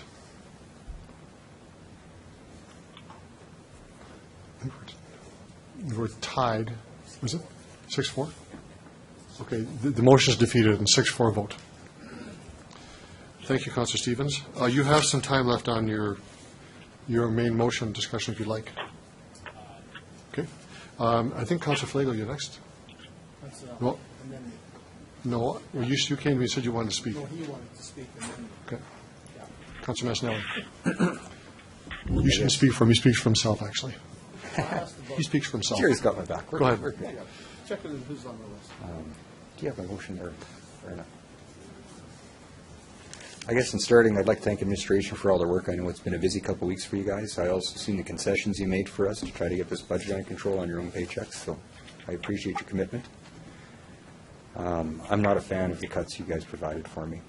I think we've been put in this position by the provincial government. I think the cuts you put before me are 5 months into the year and short-sighted. I don't think they will have the net gains that you have put on paper, and I don't think that's your fault.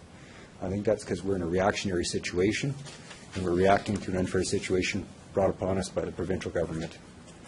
I have a list of amendments I'd like to put forward, and I'd like to speak to a couple of them. Okay. The decrease in the asphalt maintenance budget of $300,000. I'll just get a seconder for that motion. Sure. A seconder for the motion? Councillor Stevens. I'll start with the asphalt maintenance budget. A $300,000 cut in a $5.5 million program nets me somewhere between 2 to 5 kilometers less in finished road work. So for a 10% cut in cost of administering a program, I lose somewhere between 20 to 45% of results. and I think that comes from a short budget. We haven't had a lot of time to work on this. It was a surprise given to us, and an unfair one. And I don't think that's a real responsible way to spend taxpayers' money. The reduction of the landfill to winter hours, I think that's interesting. But if we also reduce the tree and the recycling program and the hazardous waste program, I also think it puts a burden on our homeowners and our residents. They like to keep the yards clean. To make it harder to get to the dump, to take your leaves in now that there's no collection program, I think is really going to make a lot of people mad, and I don't want to be the face that makes them mad. The condo waste rebate, if I remember my presentation on city taxes properly, I think the condo owners are some of the hardest hit by tax increases this year after the province's, what's it called again? Their tax assessment. Yeah. After the tax assessment this year, I think condo owners are some of the hardest hit. They don't pay for waste to get their waste picked up, or they don't have their waste picked up, and to ask them to pay for it, I think is double dipping, and I don't think that's fair to condo owners. I've added the collection depot program on because, once again, I think people need access to those facilities. I think hazardous waste is a problem in our city. I deal in it all day long. I see what people do to dispose of it, and I don't agree with it, and I think it's a long-term problem. Councilor Massanelli, I'm going to, we just voted on a motion that asked to strike that, and we defeated that, so I'm going to say that number E is letter E is out of order. Okay. We just voted to remove that. Okay. So that'll be out of order, but the rest are fine. Okay. I'll learn yet. The last point I have is snow fencing. I have one of the wards on the edge of the city, and I realize we have a snow removal budget, and I also realize people shovel pretty hard. I don't know what the effects of taking that snow fencing away are, but I don't think I'd be the guy wanting to break his back to shovel, or I don't think I want to put the extra cost towards my winter maintenance program. So for me, these are some of the short-sighted cuts that have been proposed, and once again, I don't blame you for that. I think that's the situation you were put in. I put the blame further up the hill. I think that was very short-sighted of our province, and I hope to do better than they did. I hope to give you guys time to replan, and I hope we can come up with a better budget next year knowing what we're dealing with. So these are some of my recommendations. I hope you guys cooperate with me. Thank you. Thank you for that. Councilor Flagel on the amendment. Yep, thank you. I'm going to support this, and there's the things that are on here that are kind of near and dear to my ward a little bit too, but one clarification on the, it says decreased asphalt maintenance budget. It's $300,000. On our piece of paper it says $600,000. Is that what you were doing the finger counting? Is that what that? Through you, Mr. City Manager? Through you, Your Worship, the number is 600,000. 600? Okay.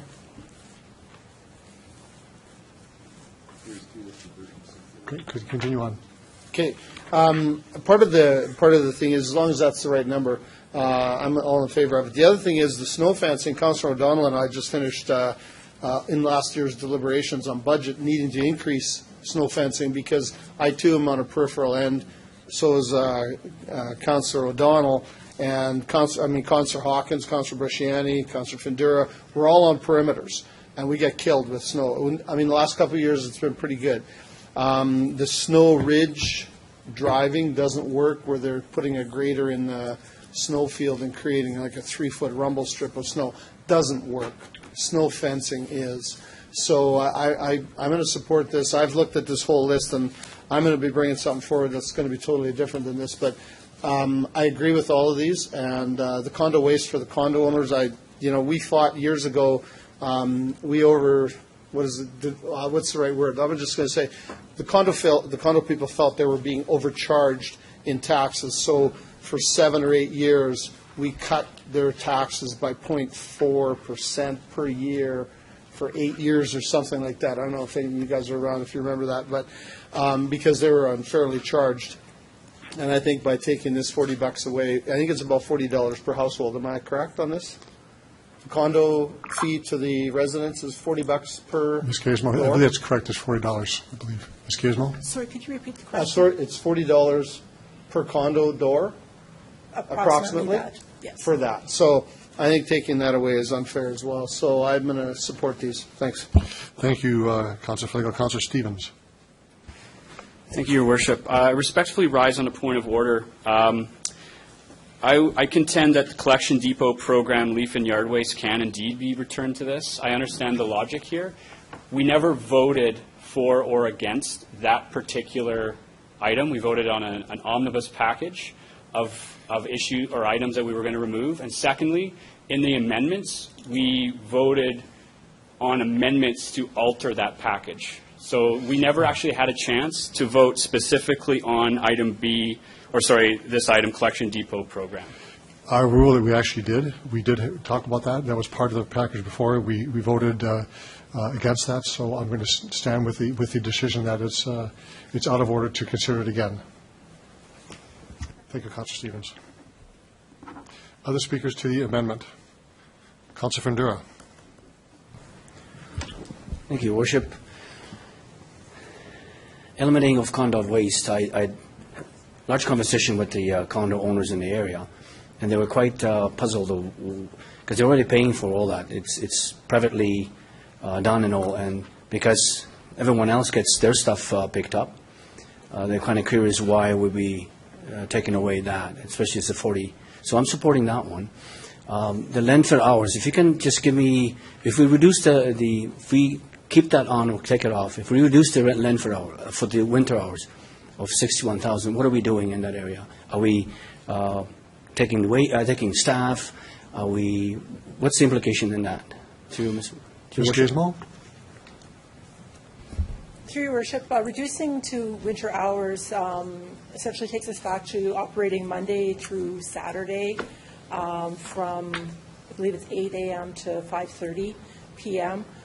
It does help minimize some of the overtime charges that occurs when we run longer hours in the summer. So it takes us back to those Monday to Saturday services. Okay.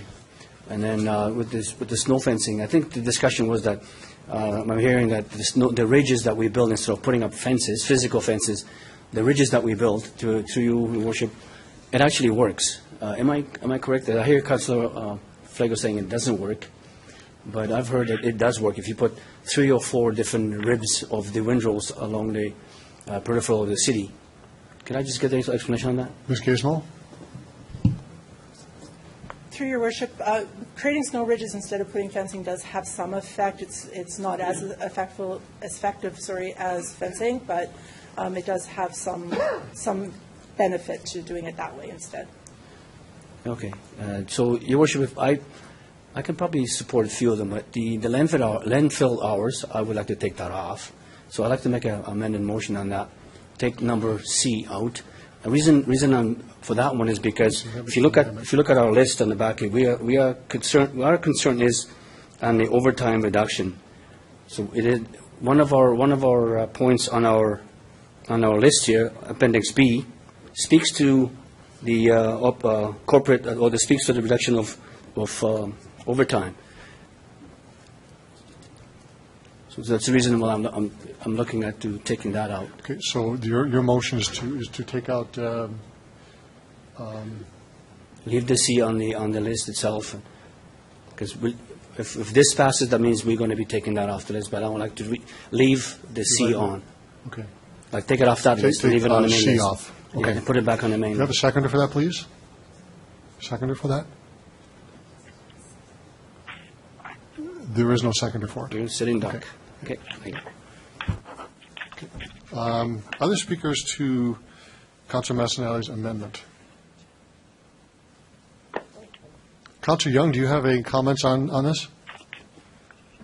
I am not in favor of this amendment. As I said before, I think we're picking things off of here and making cases for how important they are, and we could do that for every single one of them. And I think for now and for this year, we need to go forward with what we have been given by administration with some of the changes we've made that people spoke to at our last meeting. And then I think we need to look forward to the future when we're going to be able to look at all of this in a much bigger way and come to some solutions. So I would vote no on this amendment. Okay.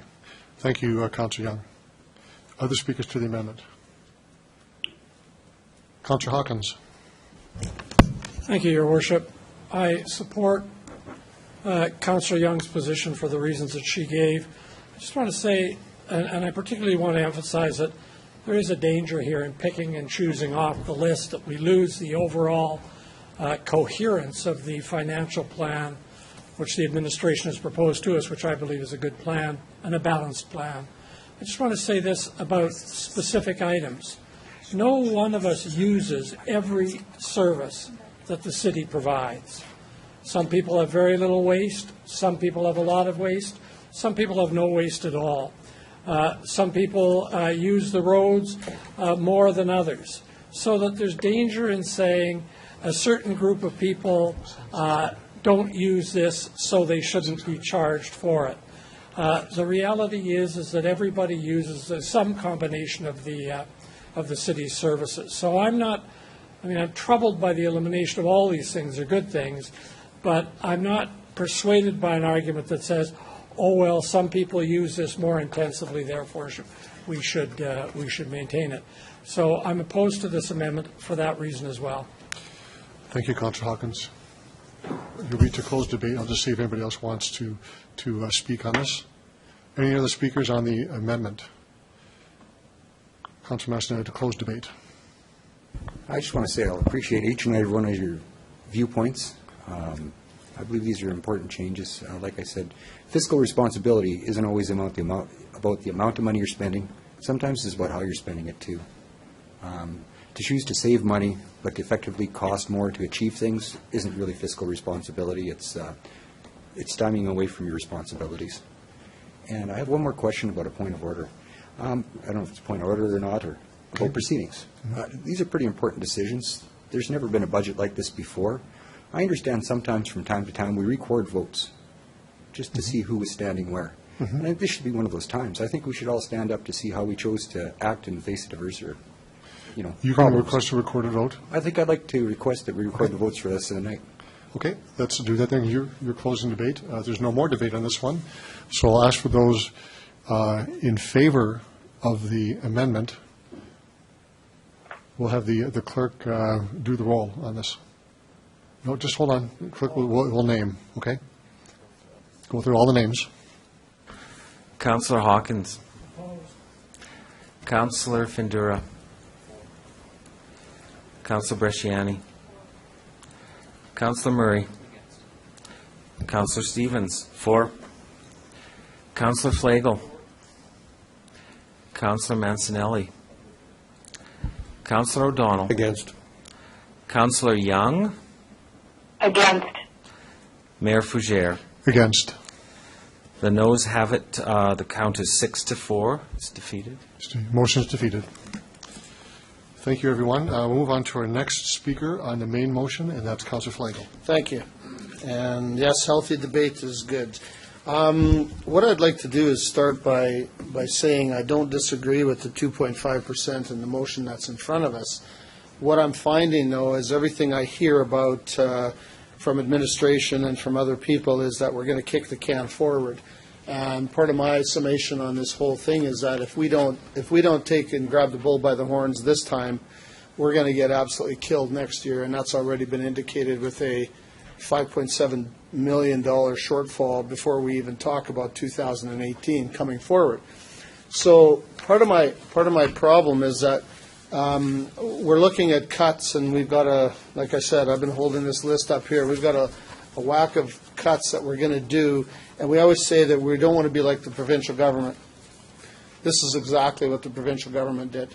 They poked holes in every piece of the administration that they have or in the province, and now they're just sitting back and they're going, well, so what? We'll deal with it. So what? Too bad. And that's not right. In their estimation, if they would have raised the PST 1% more, taken care of all the business, charged the whole province an extra 1%, it would have got them $300 million, which would have caused them not to have shortfalls and poke holes in a whole bunch of issues that affect everybody in the province, not the rich, not the poor, but everybody. And that was one of the things. The second thing is they built in a reserve of $300 million when they're in a deficit situation, and now they want to save money. That's another $300 million, I think, if that's correct.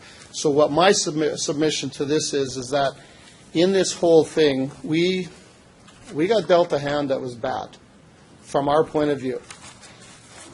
and I'm not saying what the Premier is right, but he said it's about time the cities use the reserves. I didn't like the tone that he said it, but this is a situation. We've had delegates come up here and say, disaster relief fund, he called it a disaster and a disastrous budget that we got dealt.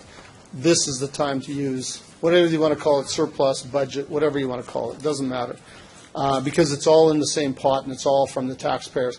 If it was a surplus, generally, as a former councillor said to us one time, if we had extra money at the end of the year, oops, that means we charged too much in taxes the previous year. So we got money back. But a question about that surplus. Originally, it started out at $9.7 million.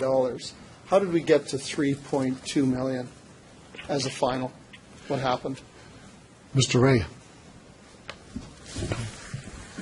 Your Worship, members of the City Council. So, yes, Councillor Flegel referenced an early estimate of our surplus to be $9.8 million, and at the end it's just around $2 million. We're still not fully completed the audit, so there's still a small chance of some change, but we are pretty confident the $3 million is in the zone.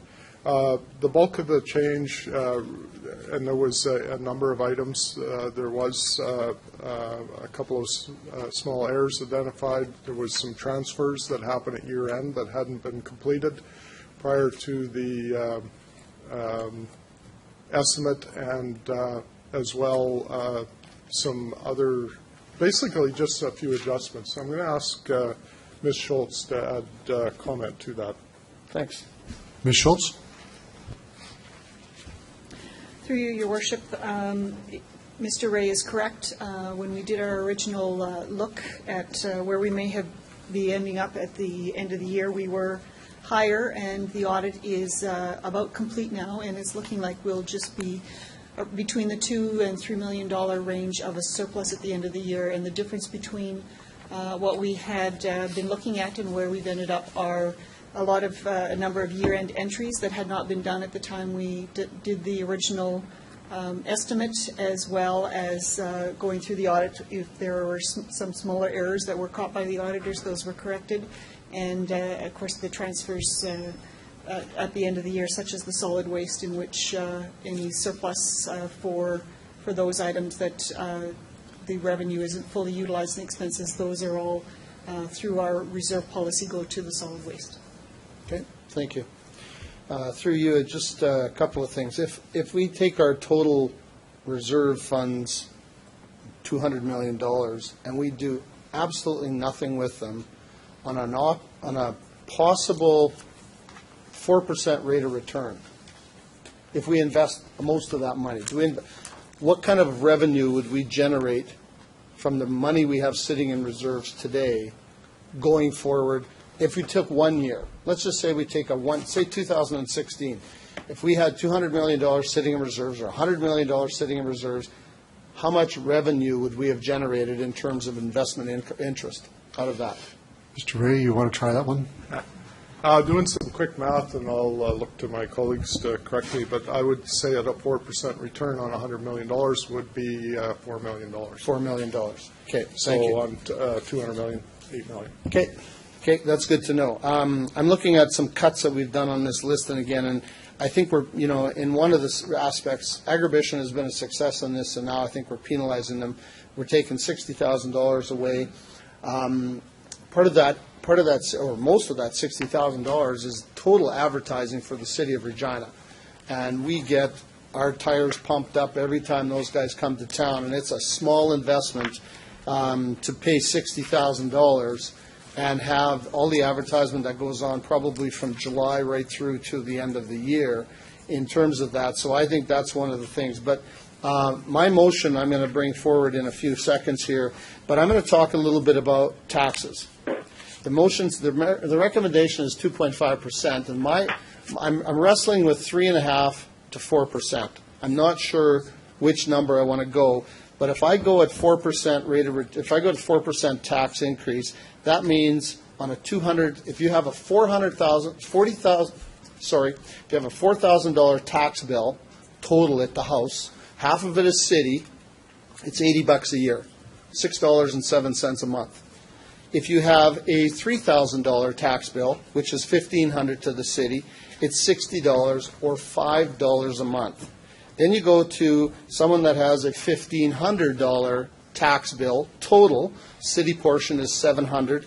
You have $28 a year increase for $2.34. So I'm wrestling, I say, between the 3.5% and 4%. And the numbers I gave you were 4%.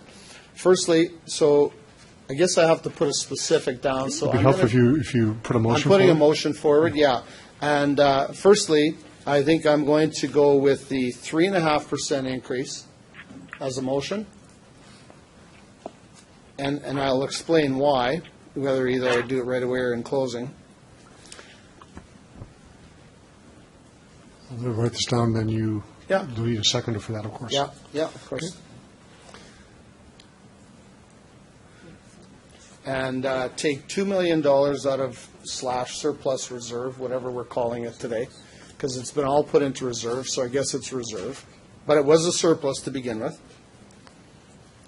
Take all of these off the table, leave them as is for the year, this year, one time or not.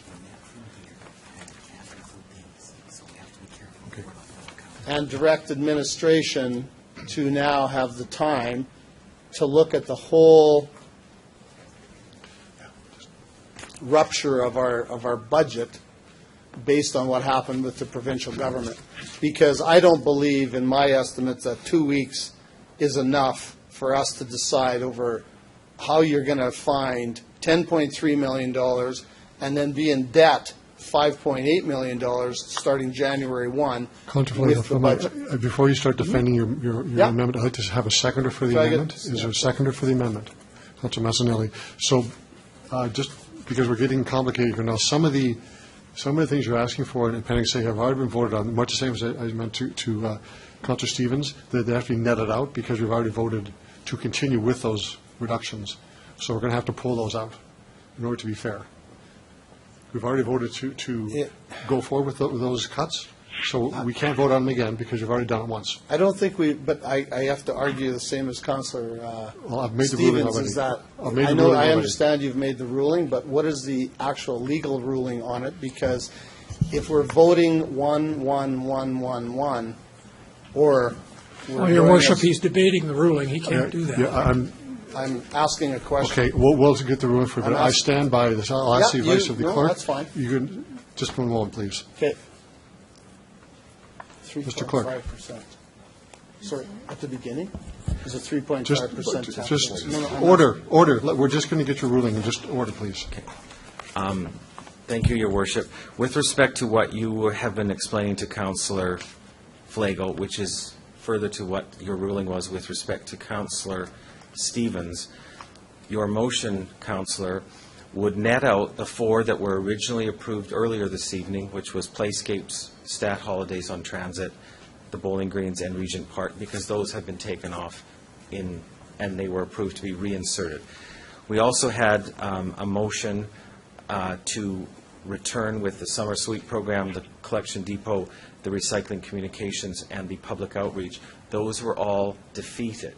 So the mayor's has ruled that those will not be reinserted as part of your omnibus. Okay. That was the point I was making. If that was the ruling, yeah. That's my ruling. If I could, on the point of the... Can I raise a point of order? Please.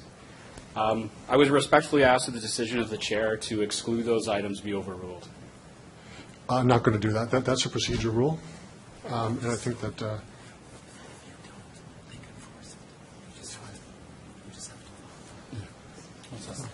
No, I stand by the ruling. We've already voted on those, so I don't think we can. I understand.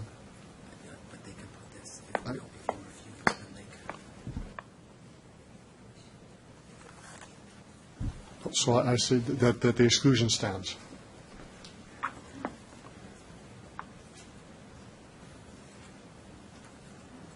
My understanding is that there would then be a motion to overrule the You decision. can overrule the chair on a vote, so those who would want to reinstate what has already been pulled out. Councillor Young, are you following this? Yes, I am. Well, I've made a ruling that the list of exclusions, oh, you have the list, can you see what the lists are? We've already voted on not retaining or eliminate the summer sweep, the collection depot program, recycling communication, and the public outreach. We voted to retain that.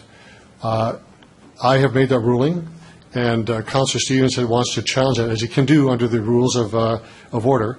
So I'm going to ask the question, do members want to reintroduce those again for debate, or leave them where they are, which is they are eliminated, they will be eliminated from the budget. So are we clear on that? Councillor Hawkins? Your Worship, I think the correct form here is that a motion be put to overrule the chair's ruling. Yes. I think that's the proper form of the That's motion. essentially what it's overruling the chairs and clerk's decision. So all those in favor of supporting the rule of the chair, please raise your hand. Supporting. I support the rule of the chair.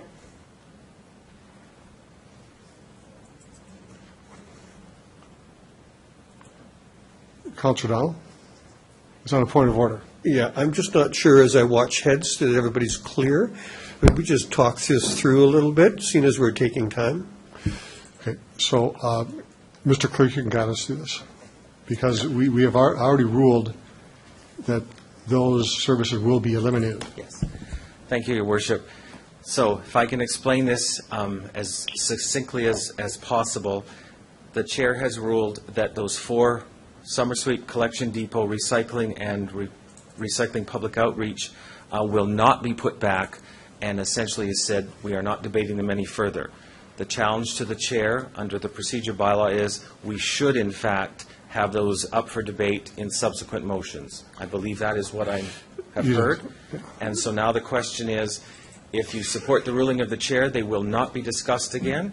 If you support the challenge to the chair from Councillor Stevens, they will be discussed, or they will be open to being put back on for debate as we proceed through the proceedings tonight. So under the procedures, the person in chair, in this case the mayor, makes the ruling and can defer and ask for information from the clerk. And I'm quite right in my standing, but there's also another rule that says you can challenge that as well. So, Councillor O'Donnell. Again, just on procedure, because I've never sat through this before, so I need some clarity. There is a motion by one person that was not seconded, so I asked, the first question is, does it need to be seconded? And secondly, from there, is this not a matter of then debate before there is a vote? That's the part I don't understand. There is actually, I do need a seconder for that, and but there's no debate on this. It just simply is there a seconder for the motion? Councillor Flake. I second it. Okay. No, this is to challenge the chair. This is a motion to challenge the chair. Oh. Councillor Young, did you do that or? No. Okay. So there is no debate on this one. So the motion before is to proceed with putting those motions back on for debate. All those in favor of that? So if we vote yes, we're putting it back on for debate? Yes, potentially. All those in favor of? Of Councillor Stevens' motion was to put them back on. This is a motion to put those items back on for debate. All those in favor?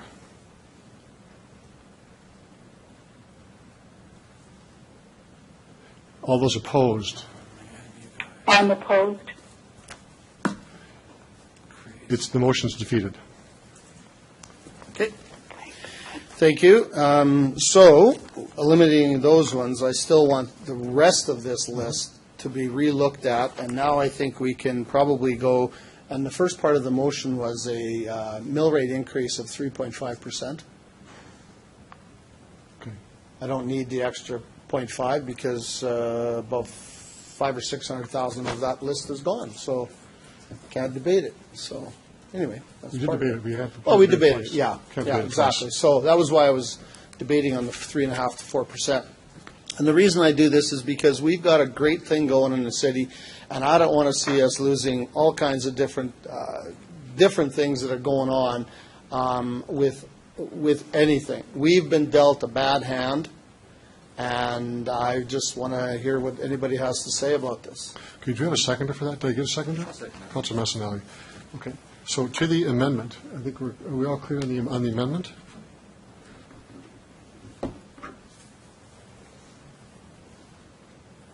Councilor Dowell. Just on point of order again, because I want to make sure we all understand what it is we're considering or talking about. I think the question that we need to have answered is, with what's before us, 3.5 and 2 million, in fact, does that cover off the list? Are we at a zero? I believe it's Appendix A minus what we voted on before. Sorry, yeah. So but no offense, that was Jerry's math. I'm curious just to match up. No offense. To the city manager. On a point of order. Through your worship, the list was totaling $3.9 million. I believe the previous decisions removed $295,000. That was the decisions around the play escapes and golf course, the transit, and the bowling greens. So adding another percent onto the 2.5 gets you another 2.1 million, and another 2 million from the reserve. That would put everything back on the list, or take everything off the list with the exception of the items that you just debated. Okay. So we're clear. So speakers to the amendment. Councilor Stevens. I'm not sure if this is a point of order or not, but I would like to see the itemized list remaining and the cost. And I'm not sure if we need to have a recess so administration can have time putting that math together. I would like to visualize, because we were carving away at it. Well, we might have some copies of the appendix. It will be in your report. I understand that, but I'd like to see precisely what we have. I think we chose priorities when we put together a list of exemptions, and now we're seeing something else here. Let's see how we can deal with this.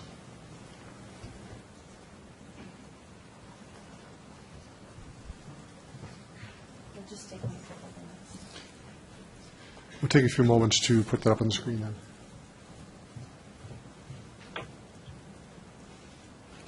All of Appendix A minus those 4, is it? 8. Yeah, 8. Yeah, 8 of them, yes. Minus the 8 that we've already. Your worship? Yes. Mr. Holden.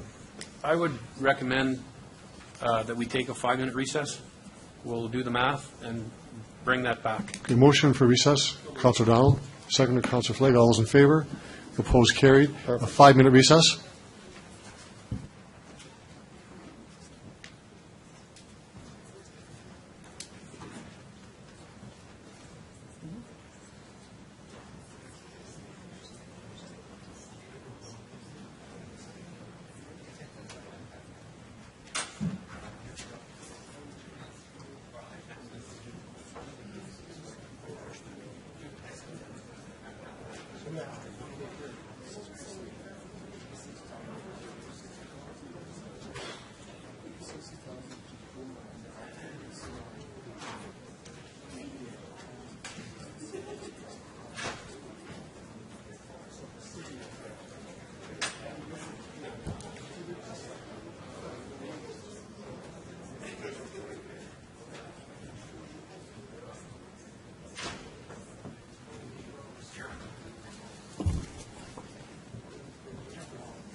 Councilor Young, we're on a 5-minute recess, so hang tough. I am not going to hang up. I'm hanging in there. We'll be back in about 5 minutes. Okay.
So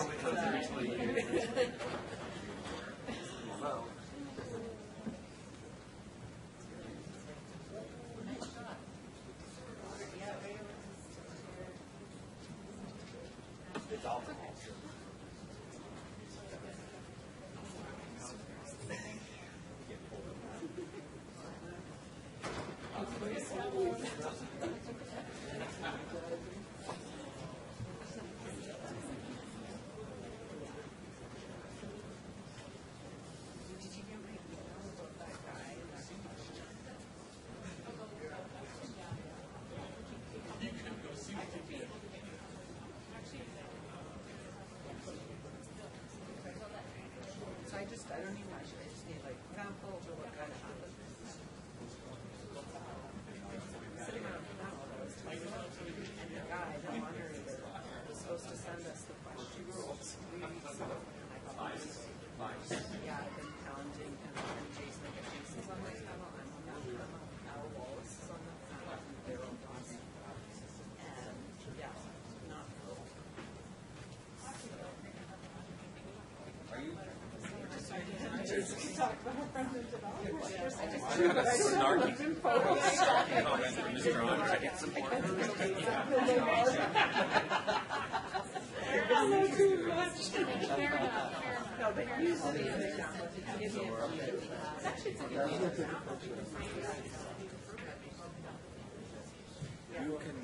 I can put in a request that in the absence of the organization of people will be pulling up on procedures real quickly. See, I was just using the whole procedural question. Because she was doing this painting.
I'd like to call the meeting back to order, please, for people to take their seats.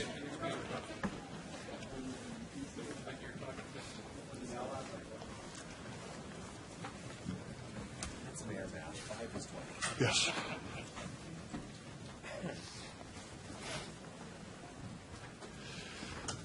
The clerk's already pointed out that the mayor's math is 5 equals 20. 20 minutes for a 5-minute break. I want to thank the administration for providing an answer to the question and the motion from Councillor Flagel. And I'm going to ask the city manager or whoever he designates to let us know what we have on the screen. This effectively is an altered Appendix A, given the decisions that were made previously. So through Mr. your Holden. Worship, through your worship. So what's on the screen is a revised Appendix A, and as you just indicated, in consideration of what has already been discussed and removed. So the Heritage Conservation Program at 50,000 is there. Limit the implementation of the housing services at 37.5 is there. Eliminate the Heritage Conservation Awards is on the list. Eliminate the Agribition Transit Grant is there at 60,000. We left eliminate the playscapes, eliminate the Stat Holiday Service for the buses, and close the Leslie Lawn Bowling Greens. We left those there even though the decision has been to make sure that those are not eliminated, but a funding source wasn't identified, so we've left those on the list. The next is reduce the display and maintenance of 300 flower pots. That stays on the list. Reduced contracted pruning of 50,000 is on the list. Suspend the 2017 fall herbicide. That stays on the list. Close the Regent Park Golf Course. Again, that will stay on the list, and it's already decided. We've just left it as it didn't have a funding source identified. Snow fencing is not on the list. The decision was made to not include that previously. Decrease the asphalt maintenance is not on the list. Eliminate the summer sweep is not on the list. Eliminate the collection depot program, leaf and yard waste, household hazardous and waste tree cycle is not on the list. And reduce the landfill to winter hours has not been included on the list. Alter solid waste collection to a biweekly schedule is on the list. Close the landfill on stat holidays remains on the list at 60,000. And then eliminate the condo waste rebate. That is not included on this list. Reduce the recycling communication, 100,000, that's not on the list, and reduce the recycling public outreach to schools, that's not on the list. So left on the list again is eliminate the Snowbuster program at 50,000, eliminate the printed leisure guide at 40,000, eliminate the spring road construction advertising campaign at 75,000. So what that leaves on the list is ongoing costs of 657,000, that's the new total, and the one-time of 279,500. With Councillor Flagel's motion to increase the mill rate from 2.5 to 3.5, that increases the mill rate by 1%, which adds $2.1 million, and also use the reserves to $2 million. That generates an additional $4.1 million in revenue. So obviously we have in excess of what we would need to simply maintain all of those items in Appendix A. Okay, so Councillor Flagel, do you want to alter, you want to change your motion, or leave it as it is? In excess by how much? Because what I'd be willing to do is alter the 3.5 to a little lesser amount. If what I'm trying to reach is get to zero. We're in debt 10.3 million, right? 10.8 million? I think I'll do some calculations for you in just a moment to give you an answer.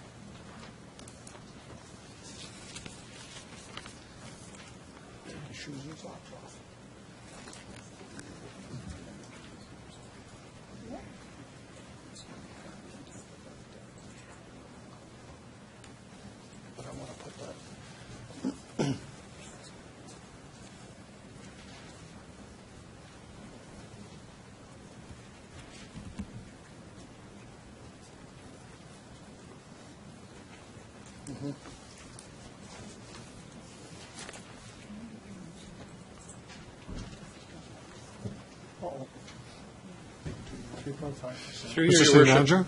So, yeah, with the revised list, again, it's just about 960,000. So really, we still have, that you've generated 4.1 million, we still have $3 million basically left, in addition to what's required to maintain Appendix A. Left as, is to find? No. Are you saying a shortfall or a surplus? No, so through your worship, if you're looking to be able to add all of the items that are remaining on Appendix A, you need just shy of $1 million. So a 1% mill rate increase gets you 2.1 million. Right. So basically, a half point on the mill rate will bring back Appendix A. So your motion says, let's increase the mill rate by 1%, and yet utilize the reserves to the tune of $2 million. Right. That generates you 4.1 million. Right. You really only need to generate 1 million. So you could, with a 0.5% increase to the mill rate, add back everything that's left on the list in Appendix A. 0.5.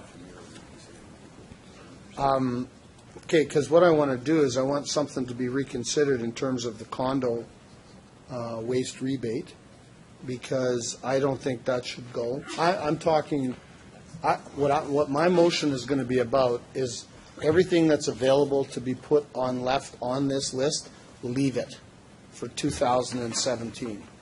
So this number I don't think is correct at 657, because you've taken off about, like, we've only agreed to 400,000 tonight? The condo one has already been voted on.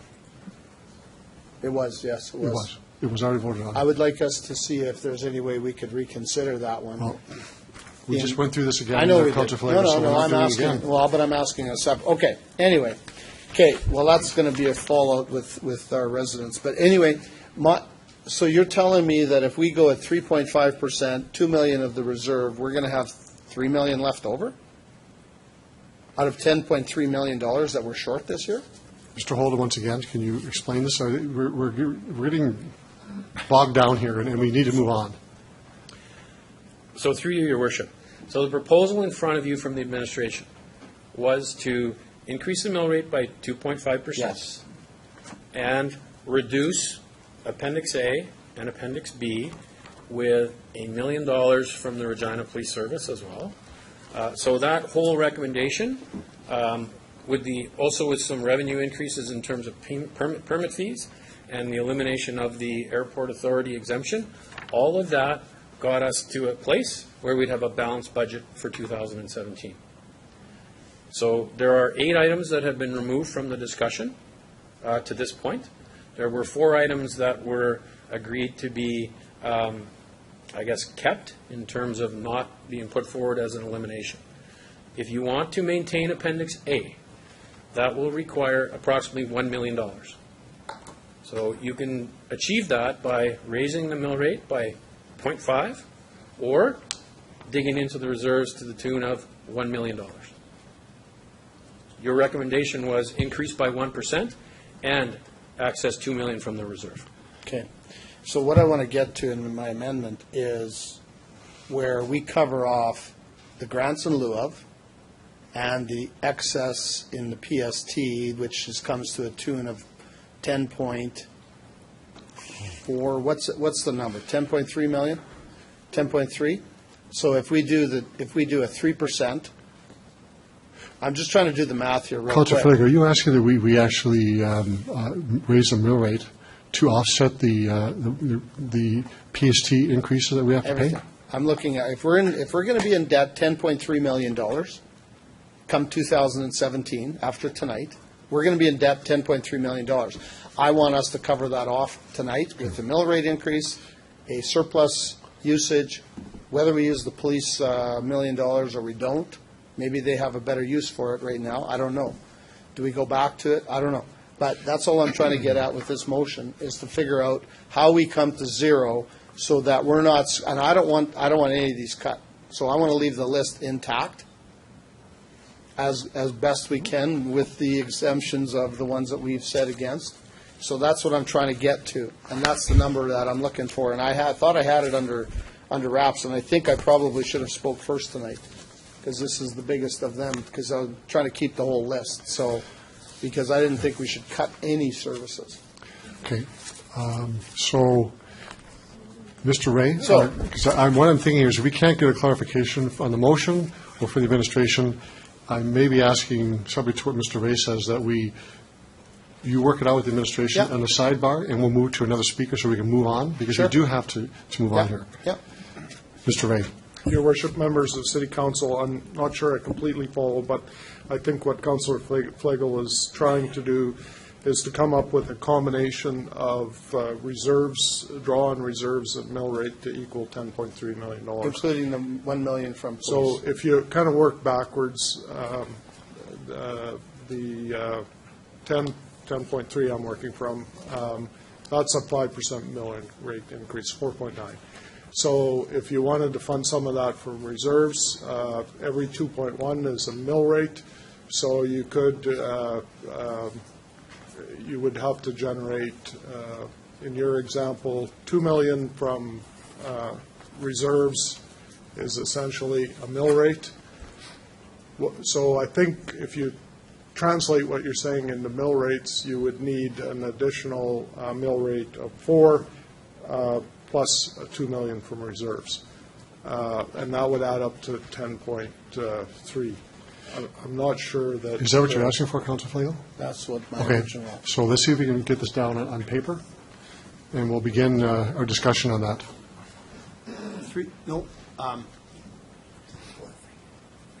I want 3.5, because there's 1 million from the police. Right? If I go 3.5, that would be like $1 million, roughly? I think if we just stuck with what Mr. Ray just said. Yeah. You agree to that? So, Mr. Ray, could you repeat what you said for the motion? I'm not sure, Your Worship, but I'll try. 10.3 million is what you're trying to raise. I would suggest that if you're assuming a 2 million draw on reserves, roughly that's a 1 mill rate. We need a total of 4.9. So it's 3.9 plus 2 million from reserves. 3.9. Would get you 10.8. I don't believe that adds back in the million for the police, though. So my question is, if we go 3.5 and the 2 million and the million from police, we'll come up at the 10.3-ish. According to what you just, 3.9 less 1%, the 1 million. Million for the police would be another half mil, Right. and that's on top of what I have up there. Okay, so you want 3.9? I want 3.5. 3.5. Okay. Plus the million from the police in the motion. Okay. So we're clear on the amendment. Sorry about that. Are we all clear on the amendment? This has been a long process. Oh, Councilor Massanelli, this stays. are you speaking on the amendment? Yeah, you were talking about being clear on the amendment. Okay, are you clear? I'm just making sure. So this amendment. Put your Councilor Flagel, can you turn the microphone off? So this amendment would mean that we're back to the original position we started at and trying to retain all the services the city was offered. Is that Minus the correct? ones we're going to eliminate, though. Minus the eliminated ones? So then I think there's still a problem with the math then. Sorry. I think this amount here would allow us to have the original list intact as a whole entity. If we're not going to do that, then there's a problem with the math. Let's see what Mr. Ray says. Mr. Ray. Yeah, this is getting very confusing, Very Your Worship, confusing. but I will admit, I would suggest that Councillor Mancinelli is right, because we're going back to the beginning and saying we need $10.3 million. So I think that also buys back everything that you ruled out of order. The other thing Well, I is... thought we just did the exercise to eliminate it from your numbers, though. That's why you stood aside for 20 minutes, was to remove that. That's what I thought, too. But we changed the number to 10.8 or 10.3 through this conversation. And the million, I'm unclear. Is that to restore the $1 million cut, or is it to collect another million from the police service? Councilor Flagel? No, it's the $1 million that is going to be granted back to us, right? No, it shouldn't be in there then. It doesn't need to be in there then. Yeah, and there's no funding for it. There's no- Because there's if no- you're putting their million back in, you either got to fund it from... Oh, okay. Yeah, so you take it out. Okay, well then, Okay, so If 3.5. I could, Your Worship, if you're trying to fund the million for the police as well, you would have to increase the 3.5 mill rate to 4, or you would have to increase the 2 million. Well, I don't think you could do it out of the city's reserves, but. Okay, so we're this not is- at $10.3 million anymore. We're at 9.3 according to this list, right? Which is what it would be minus the ones we approved. Right? So we subtract whatever we subtracted from this list. So now we're at 9.3 million, roughly, because we took out. So now we need. 3%. So 3.5% on the mill rate is how much? Too much. 3.5 times 2.1 is 7.3 plus 2 million is 9.3. That's where I'm good. I'm good there. Take out the police and 3.5 and a $2 million. Okay, that's the motion before us. Thank you, sorry. Okay, that's been a painful exercise, and I'm going to take the administration's numbers as they've gone through Appendix A and removed those items that were voted on already. So, do I have a seconder for the motion? Councillor Massanelli. Okay. Speakers to the motion.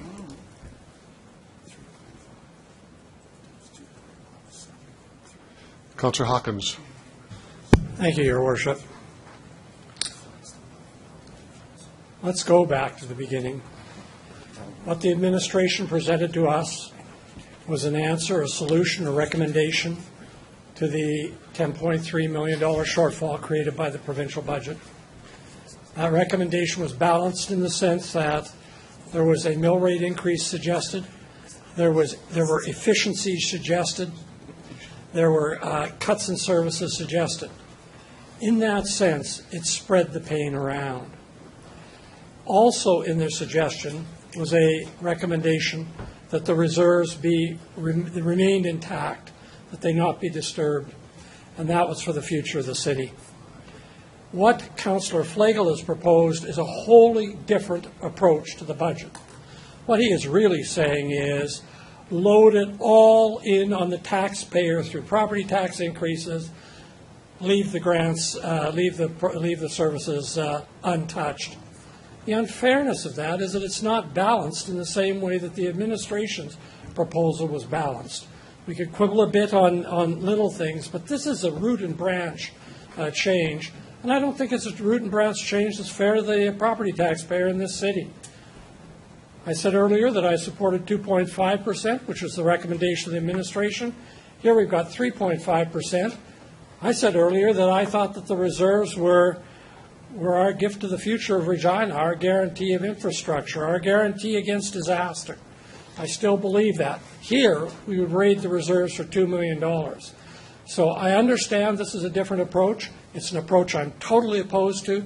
I'm totally opposed to it, one, because it puts an unnecessary burden on the property taxpayer of this city, a burden which is going to be difficult next year anyway, and two, because it raids the reserves. So I won't be supporting this motion, Your Worship. Thank you, Councillor Hawkins. Other speakers to the amendment? Councillor Bresciani. Thank you, Your Worship. Tonight, I will agree with Councillor Hawkins. I cannot support this motion. Again, very unbalanced. I was earlier the motion of 1.5. Now we're up to 3.5 with the 2 million. One of the things when we talk about an increase, I mean, we have to look at balanced. And when I look at this, we talk about this is falling all on the taxpayer, just like Councillor Hawkins indicated.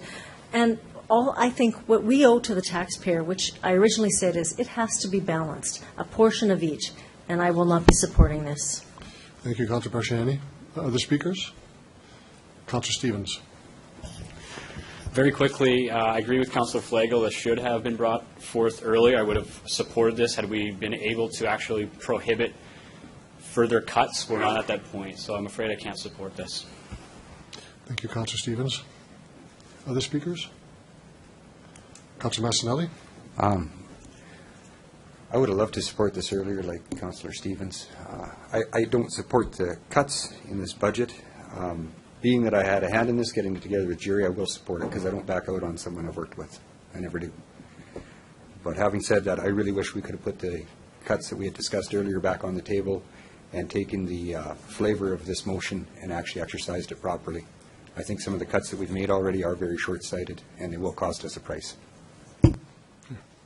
Thank you, Councillor Massanelli. Other speakers to the amendment? Councillor Young, do you wish to speak to the amendment?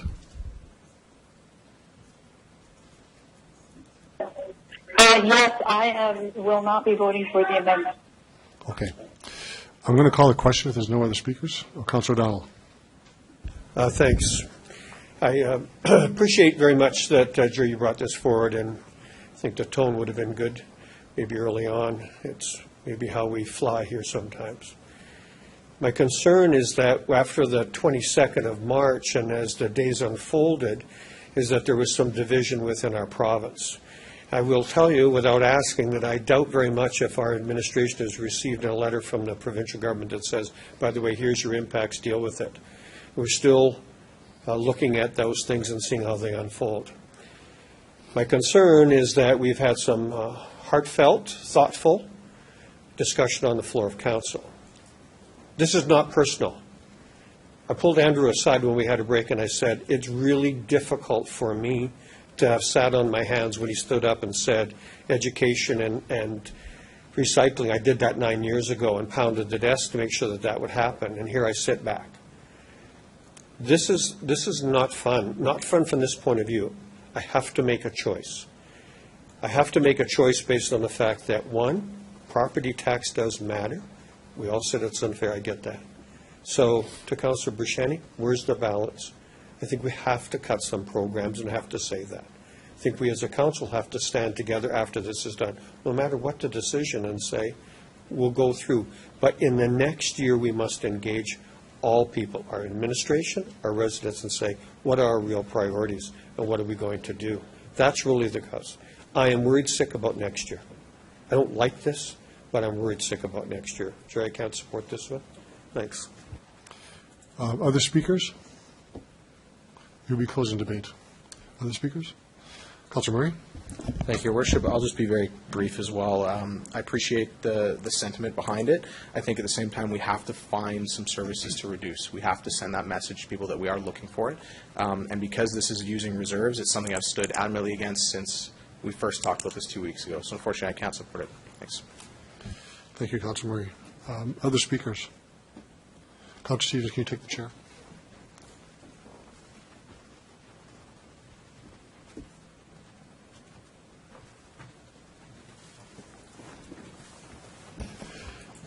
Councillor Flagel, I appreciate your thought of this one because this is a different approach to this, and if it was discussed earlier, we may be a different place. We may not be. We don't know that. We're at where we're at because that's the order of speakers, and I understand what you're saying. But I'll stand by my original discussion of supporting the administration. A couple of factors involved here, and Councillor Flagel, you and I have spoke about this offline a few times about the amount of a mill rate increase would be significant given 3.99 has already been approved this year. That being said, none of these changes we're making are easy, and the passion and discussion by all members of council related to the environment, to everything we're talking about here is really, asphalt services are all really important to our citizens. And I want to go back to why we're here. Not by our choosing, but by the dictates of a government that has said, essentially, here's a cut, just live with it. So to the point of some members of council have said, we need to stand as a team to say we've gone through this process. And not anyone in this room is feeling comfortable right now. Not anyone. No one in the gallery, certainly not here, certainly not the administration who's had to work so hard to put these proposals forward. None of us. But we stand together to make a tough decision. And as Councillor O'Donnell said, next year is going to be particularly difficult, but we have a couple of processes that are important to remember. We have time. We have time to reflect. We have time to plan for that. I can't support the motion for one particular reason, and that is using reserves, particularly the amount of $2 million. I said this publicly before we even talked about this budget tonight. I can't support the use of reserves. I can't do it because that is the future of our city. It's good financial planning for all the things we talked about. I can't do that. This will make it more difficult for next year. Certainly the 3.5 will help alleviate some of that. So that's part of my conundrum. But from my perspective, I can't support the motion. I just think that it's foregoing more difficult decisions that we're going to have to make next year as well. But Councillor Flagel, thank you for this. Your approach is admirable, and it's part of this tough decision making that we've got to make tonight. Thank you.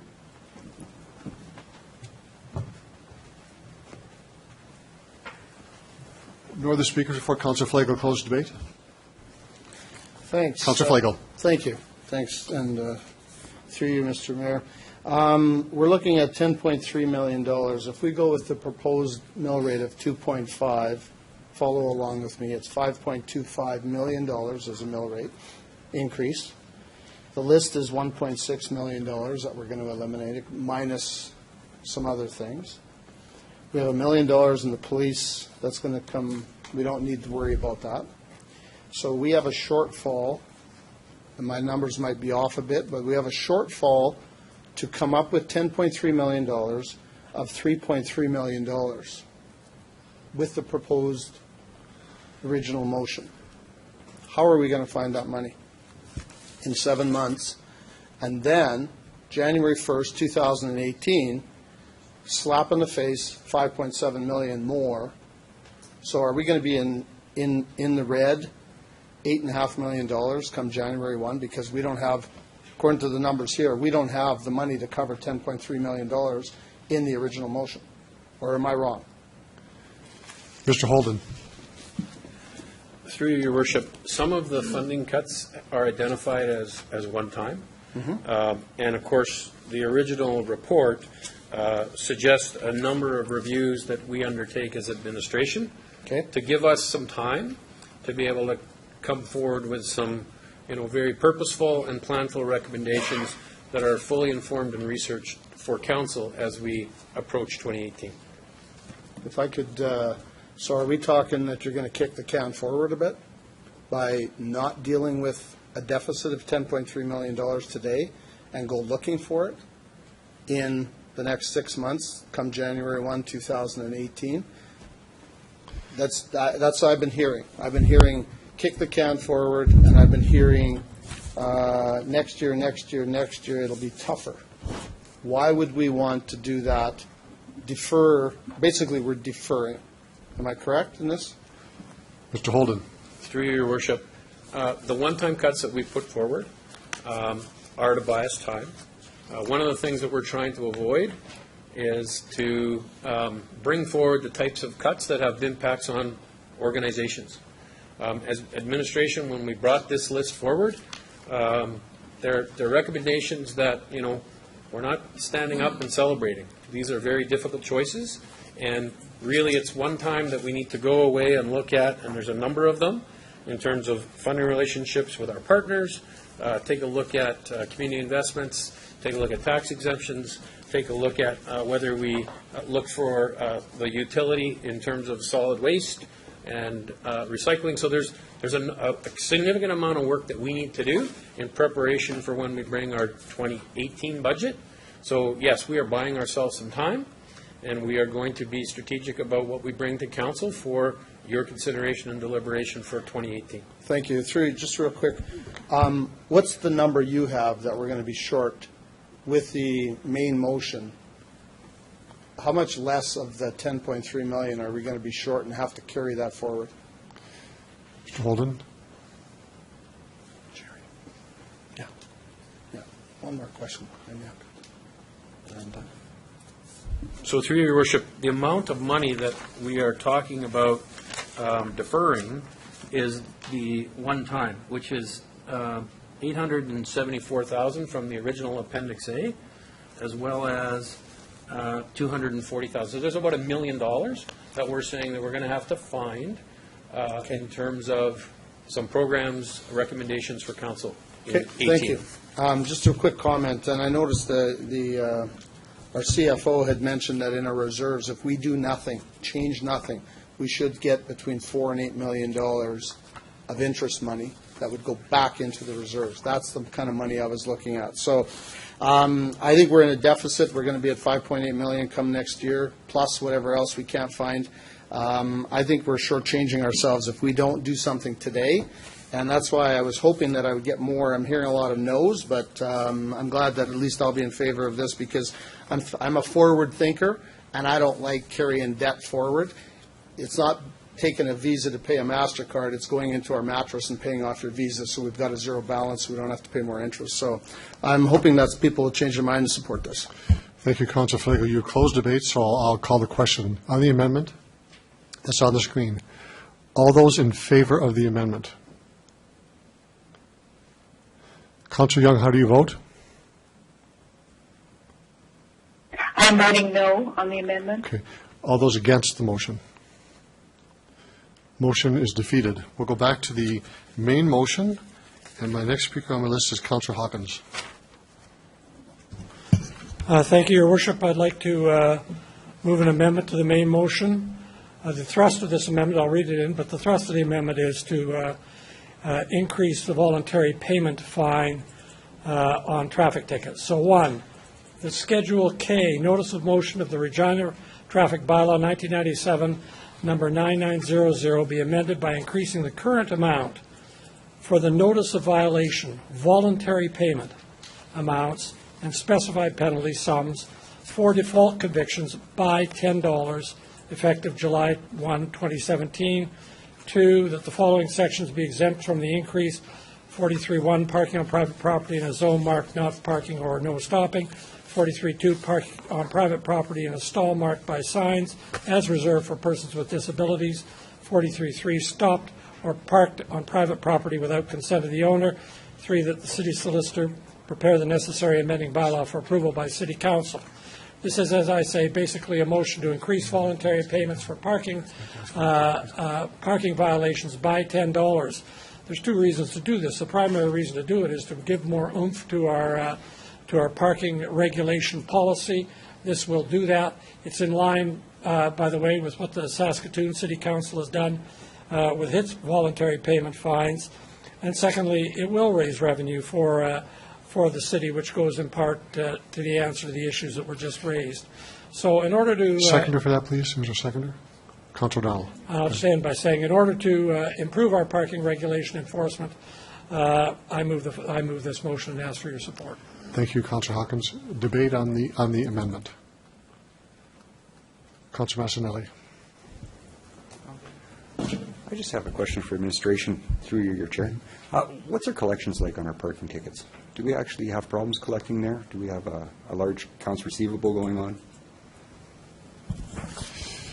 Mr. Onright? Through the chair, collections process over the last 3 years has improved. No different than any what we would class as accounts receivable. You have some good accounts receivable or good luck collecting, and others are more of a task. Is there a large amount in the account going? Is it a large accounts receivable compared to historic numbers, or are we on a good side? Is it millions? Is it thousands? What's it like? Mr. Onright? Through you, Mr. Chair, I'll ask Mr. Killeen to come up and provide an answer.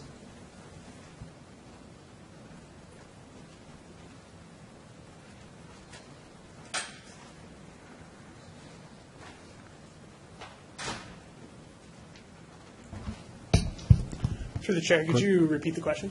I was wondering at what level our accounts receivables are for parking tickets. If we have a lot of money owed to us, if it's a minor amount in the thousands, or if it's in the millions, or what's the account sitting like?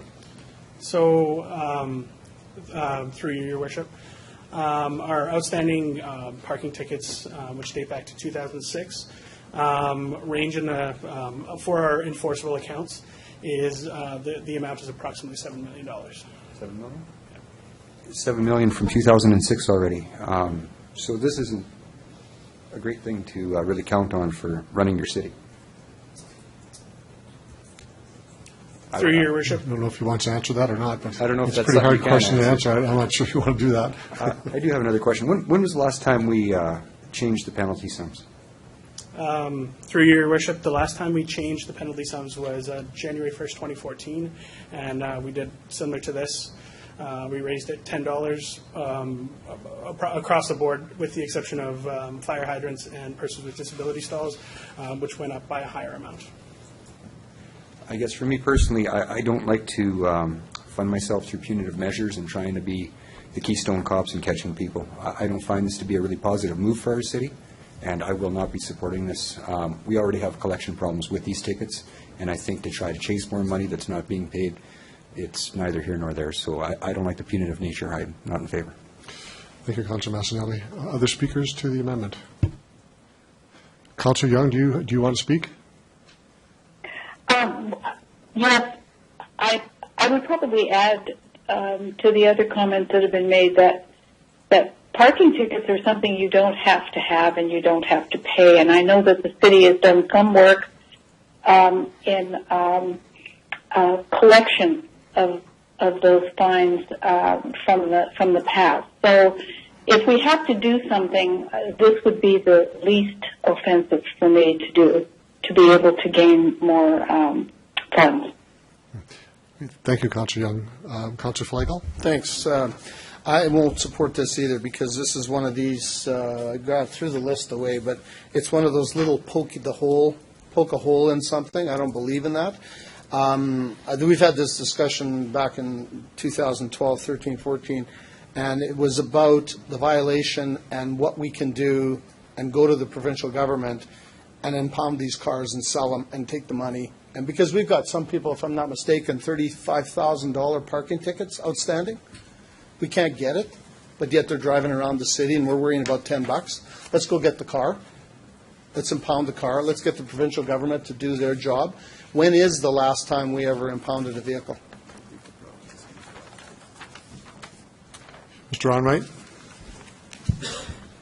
Through your worship, I'll ask Mr. Kleen to comment.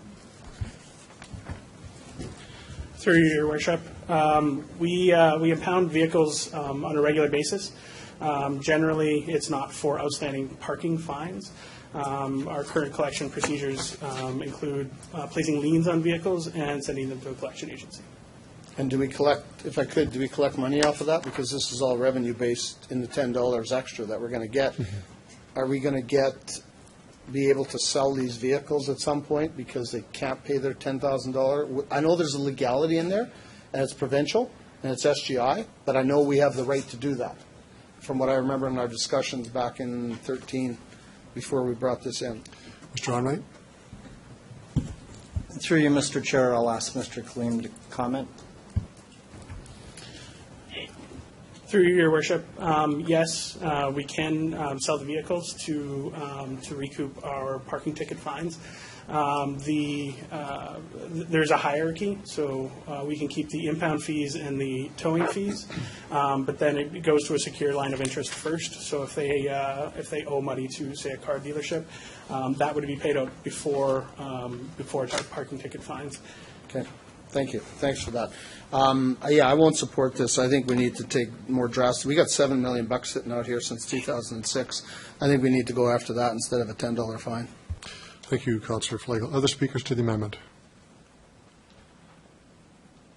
I'm going to call the question on this and ask for this to be a recorded vote by Councillor Massanelli.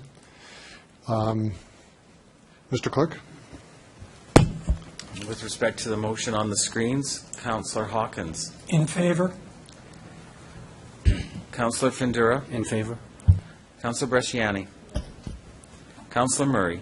In favor. Councillor Stevens. For. Councillor Mancinelli. Councillor O'Donnell. In favor. Councillor Flagel. Councillor Young. In favor. And Mayor Fougere. In favor. The vote is 7-3 in favor. Motion's carried.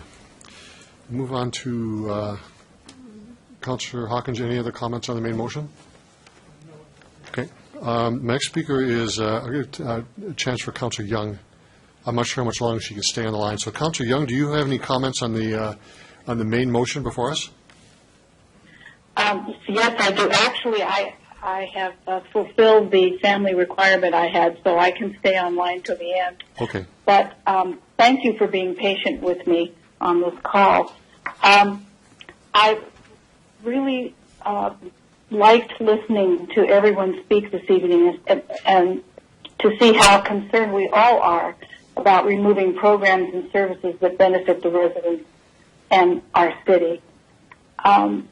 I am taking the tack that we need to keep the big picture in mind here. We have to prepare for 2018 and beyond. We can't foretell what some of that future will be. And so the administration has given us a step that we can follow right now that's fairly well balanced. None of these things we'd like to see go, but it's fairly well balanced so that we can get through the next month and put our tax bills out and then begin to think about the coming year. We will be talking about what we're going to be doing all throughout this year as we head toward 2018.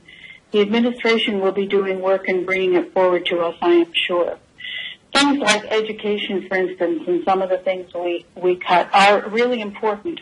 But it is possible that because 50%, I think I heard, of people are not aware of how to recycle things, perhaps we need to look for new ways to provide information to the public. Perhaps what we've had up until now has worked well, but now we need to look at other things and other ways of doing it. I think we have to be prepared for change. Some of it's going to be painful. Some of it might be innovative, and we need to look for those new and different ways. So for those reasons, I'm going to support the main motion. Thank you, Your Worship.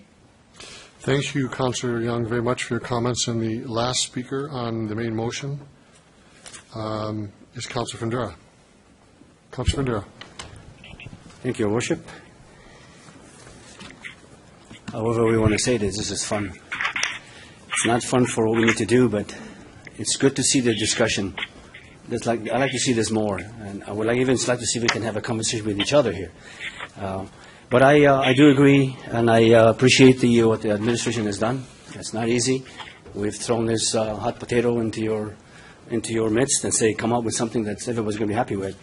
And I do appreciate the motions that were made, some things that were left off of the thing. And we understand, we have a heart. It's hard to imagine if you're cutting something. It's not always favored. On the main motion, I have two questions. Just more of just like to figure out what that means. Tree pruning, if someone can give me, I'm looking more into the safety aspect of tree pruning because we're looking at it as an ongoing. It's not a one-time thing. It's an ongoing thing. So I'm looking at what does that mean to us? How many trees are left out? What's the safety? Because, we have hanging branches. We have people walking on them. What does that mean to us? Your Worship? Mr. Onright? Through you, Mr. Chair, the $50,000 reduction is on the contract services. There will still be tree pruning done throughout the year. This is just taking out what we would third-party contract out.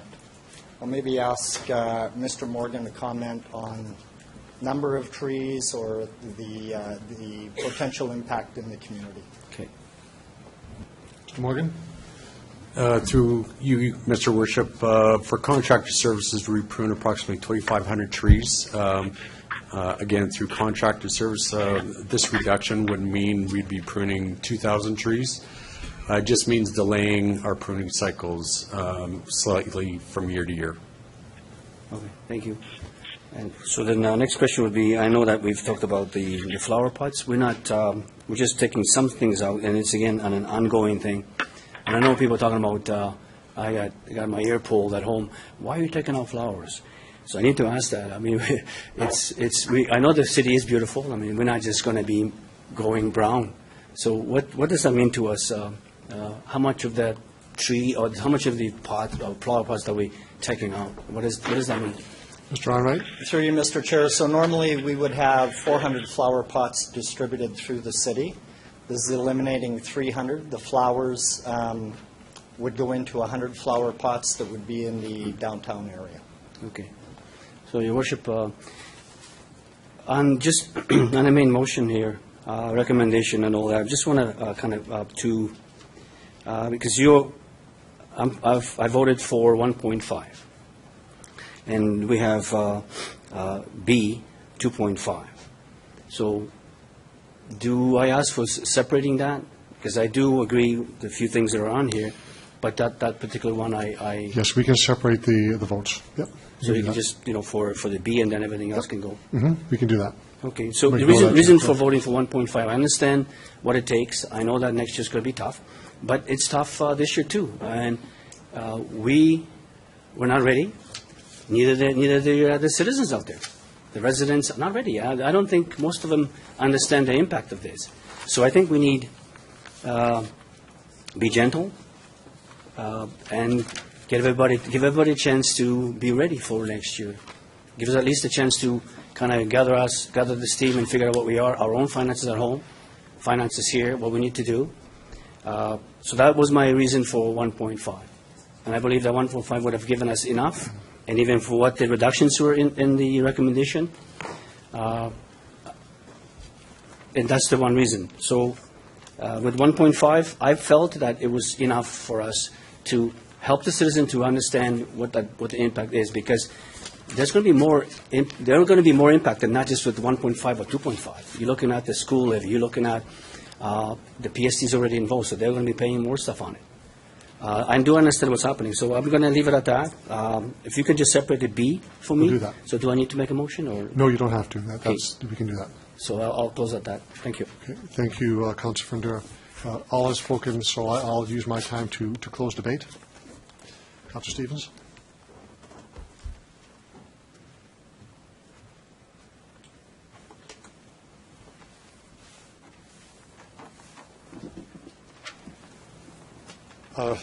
Thank you very much. This has been a very interesting debate, a very good debate tonight. And I want to thank the administration for its support for some of our motions and guiding us through the numbers, and in particular near the end of the evening. And I also want to thank members of council for their clear passion and commitment and the work being done here. This is more energy spent tonight than it was in our original budget in 2017. We spent more time in getting into the nuts and bolts of the proposal before us. So I think we've done a good job. This is not a pleasant exercise. I want to repeat that again. But this is not the process we're going to go through next year. Councillor Young mentioned that we need to prepare for change, and I agree with her. We will be seeing some fundamental changes on our budget because we have more unknowns next year than we have today. And I want to point out again the revenue sharing, which is clearly an unknown, where it may be going, the full impact of the PST, the loss of the $2 million that we used to collect education taxes for the two school boards, the full impact of that as well. So we're going to see some changes being made here. But for tonight, we set the table to get us through the end of 2017, to set the stage for a discussion in 2018. And I say it's not going to be easy, but I do want to thank the members of council for your thoughtful and very robust discussion, a very passionate discussion, because when you talk about changing service levels, when you talk about reductions, it is not easy. And I'm sure that everyone felt as comfortable as I did in doing this. So I'll be supporting the main motion, and I know that we'll go forward from here, but I know the planning for 2018 has already begun basically, but will begin in earnest as soon as we finish this vote.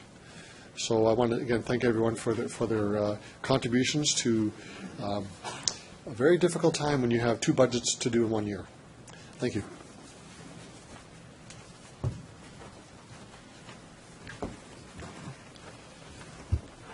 So, Councillor Young, if you can bear with us, what we're going to do is do a recorded vote. This has been a request by Councillor Massanelli, but we're going to separate out, if it's, we just, it would be A, is it, or B? Okay, we'll separate B, the mill rate one, okay. So I'm going to do it this way. If members are okay with this, we will do a, all of one except B. We'll set that aside and do all the rest, if you're okay with that. You understand that? Are we okay with that? Any objections to that? Councilor Hawkins.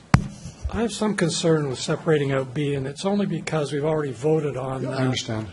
We've already voted on any increase of February 13th approved mill rate be set at 1.5%. That was defeated, so I think that's been dealt with. I think we've done this before. We can actually have a separated vote on them. I understand. Councilor Mastinelli had his hand up first. Councilor Mastinelli. I am just looking at B right now, and we have put some stuff back into the budget from when that 2.5 number was made.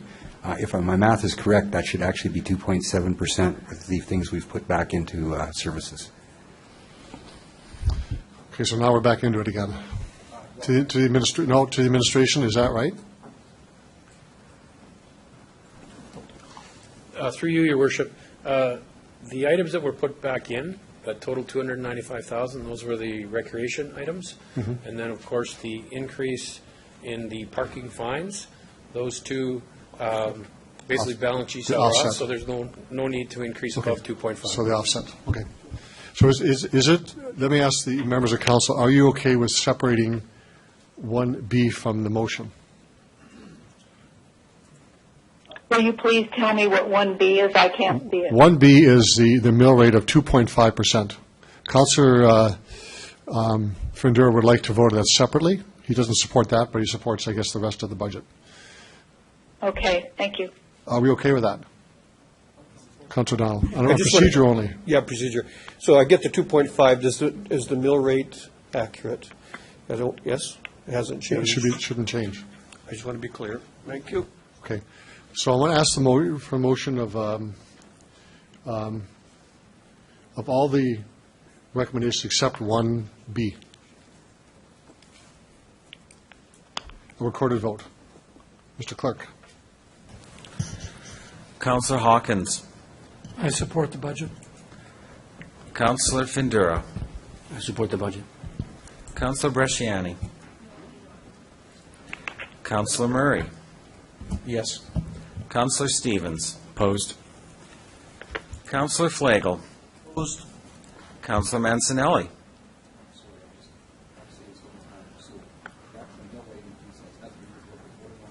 That's separate.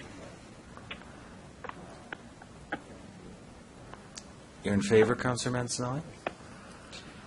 Councillor O'Donnell. In favor. Councillor Young. In favor. Mayor Fougere. In favor. That vote has been approved in a vote of 7-3. Motion's carried 7-3. Now we'll move on to recommendation 1B. This is for a 2.5% mill rate increase. Mr. Clerk. Councillor Hawkins. I support the 2.5%. Councillor Findura. No. Councillor Bresciani. Opposed. Councillor Murray. Yes. Councillor Stevens. Support. Councillor Flagel. Opposed. Councillor Mancinelli.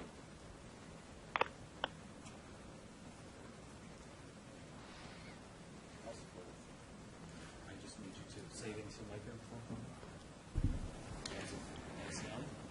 I'll support it. Councillor O'Donnell. Support. Councillor Young. Yes, I support. Mayor Fougere. I vote yes. That is approved in a vote of 7-3 as well. 7-3, the motion is carried. I think our work is done tonight.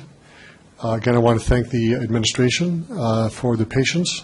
Thank members of council for your diligence and hard work tonight, and your leadership on finalizing our 2017 budget.